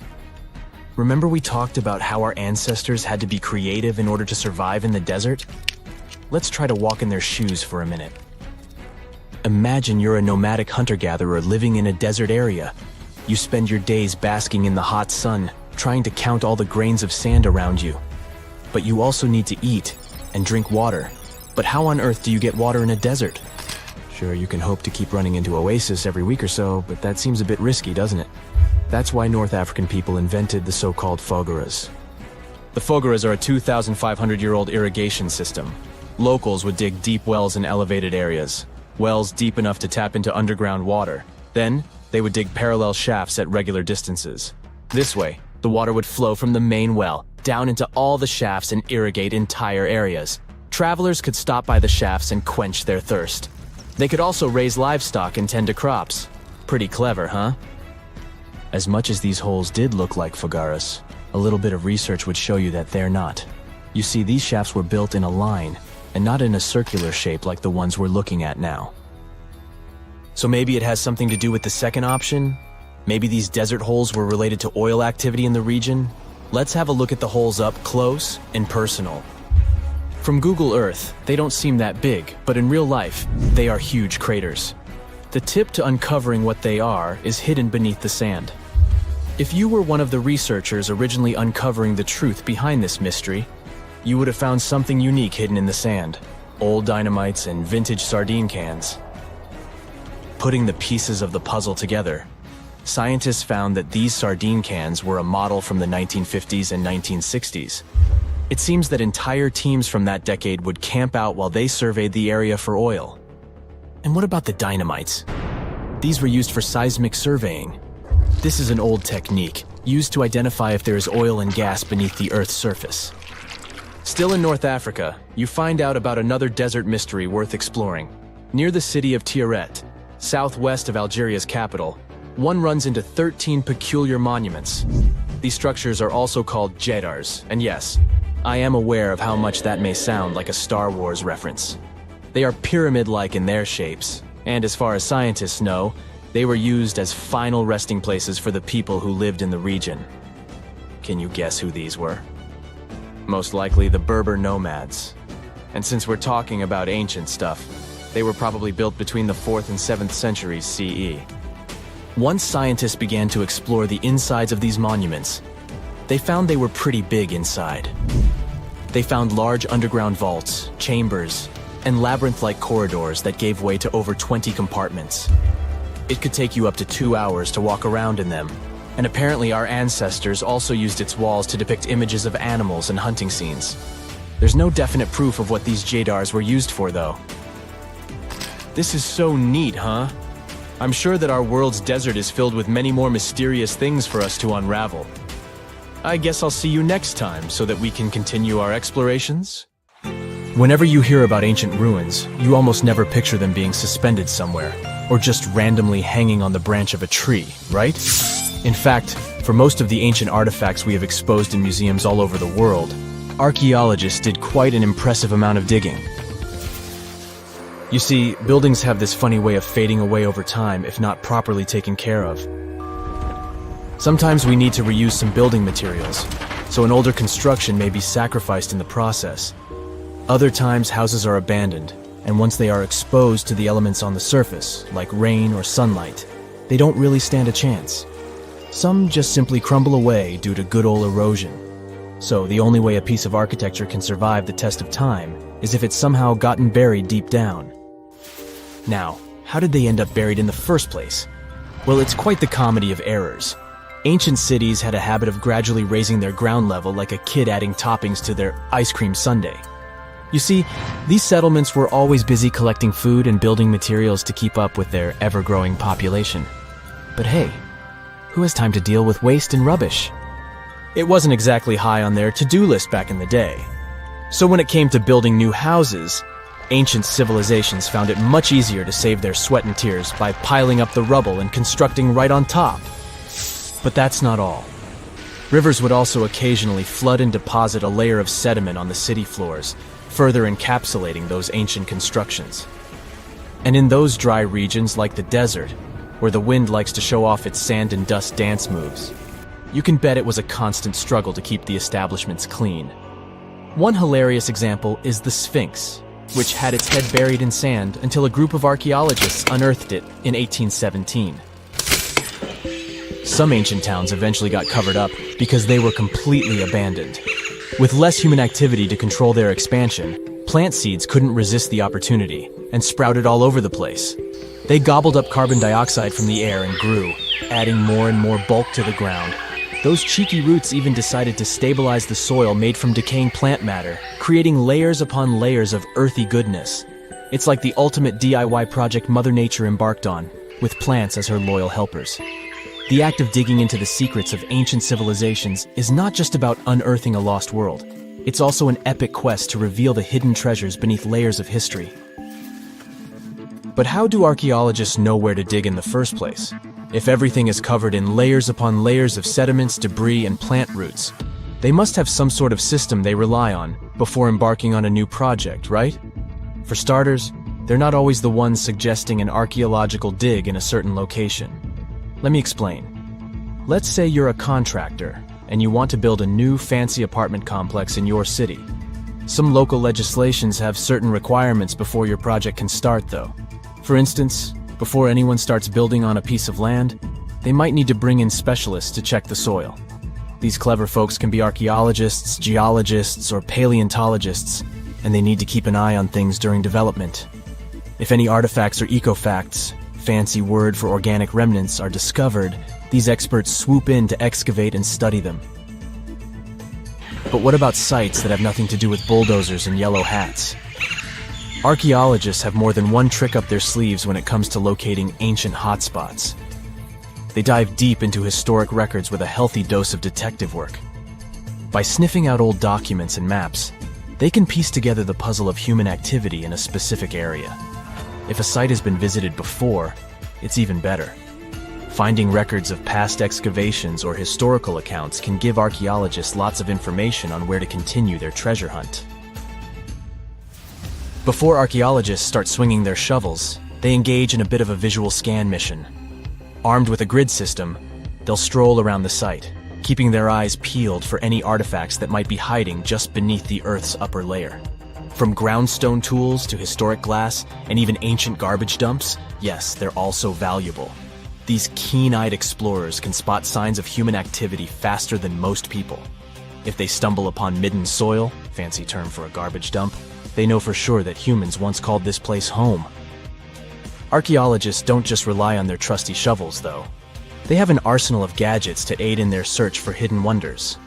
Geophysical tools are like their secret weapons. Take the resistivity meter, for example. This clever contraption measures the electrical component of the soil and any buried features or artifacts. A buried wall, for instance, will create a different resistivity reading than the surrounding soil. Magnetometers and ground-penetrating radar work in similar ways, showcasing potential hints of ancient treasures in the soil. And who could forget our trusty old friend, the GPS? It helps archaeologists map out precise locations, like a high-tech treasure map, leading them straight to their pot of gold. Care to virtually visit some of the most important archaeological sites in the world? Well, follow me. In the United Kingdom, for instance, you'll find this interesting place called Stonehenge. It's one of many henges scattered around, but this one really takes the cake. Picture this: massive ancient stones standing tall and proud, arranged in a funky outer ring and an inner horseshoe, with some smaller stones thrown in for good measure. And guess what? These amazing stones have been around for over 5,000 years. Talk about a serious case of rock-solid longevity. Now, here's where it gets interesting. According to local folklore, the legendary wizard Merlin whipped out his magic wand and poof! He teleported these massive stones all the way from Ireland. Apparently, some giants had assembled them there, but Merlin decided they would look much better at their new location.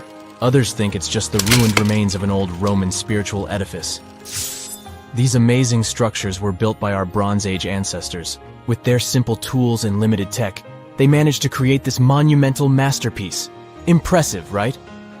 Unfortunately, there's still so much we don't know about this area. Stonehenge's initial purpose remains a mystery to this day. Sure, there are lots of theories, but scientists have yet to agree on the subject. However, we do know that it's perfectly aligned to catch the sunrise during the summer and winter solstices. The ancient city of Pompeii is an equally amazing archaeological site. Picture this: Mount Vesuvius, a notorious troublemaker, decided to throw a volcanic tantrum and completely covered this ancient Roman city. It turned it into a time capsule, located outside present-day Naples in Italy. Fast forward to the year 1748, when a bunch of adventurous explorers stumbled upon Pompeii. Lo and behold, they discovered a treasure trove of well-preserved goodies: streets, houses, food. Probably a bit stale by then. Blingy jewelry, fancy sculptures, colorful frescoes, everyday household items, and even animal and human remains. It was like an epic archaeological party. From the looks of it, Pompeii had it all. Fancy houses and villas, a massive 20,000-seat arena, cute little artisan shops, hangouts like taverns. And let's not forget the saucy spots like those luxurious bathhouses for some intense pampering. There's also the Sanctuary of Apollo, where people used to gather for their daily dose of worship. And of course, the bustling heart of the city, the Forum of Pompeii, where all the cool people used to hang out. And guess what? Pompeii is so cool that it made it to UNESCO's World Heritage List back in 1990.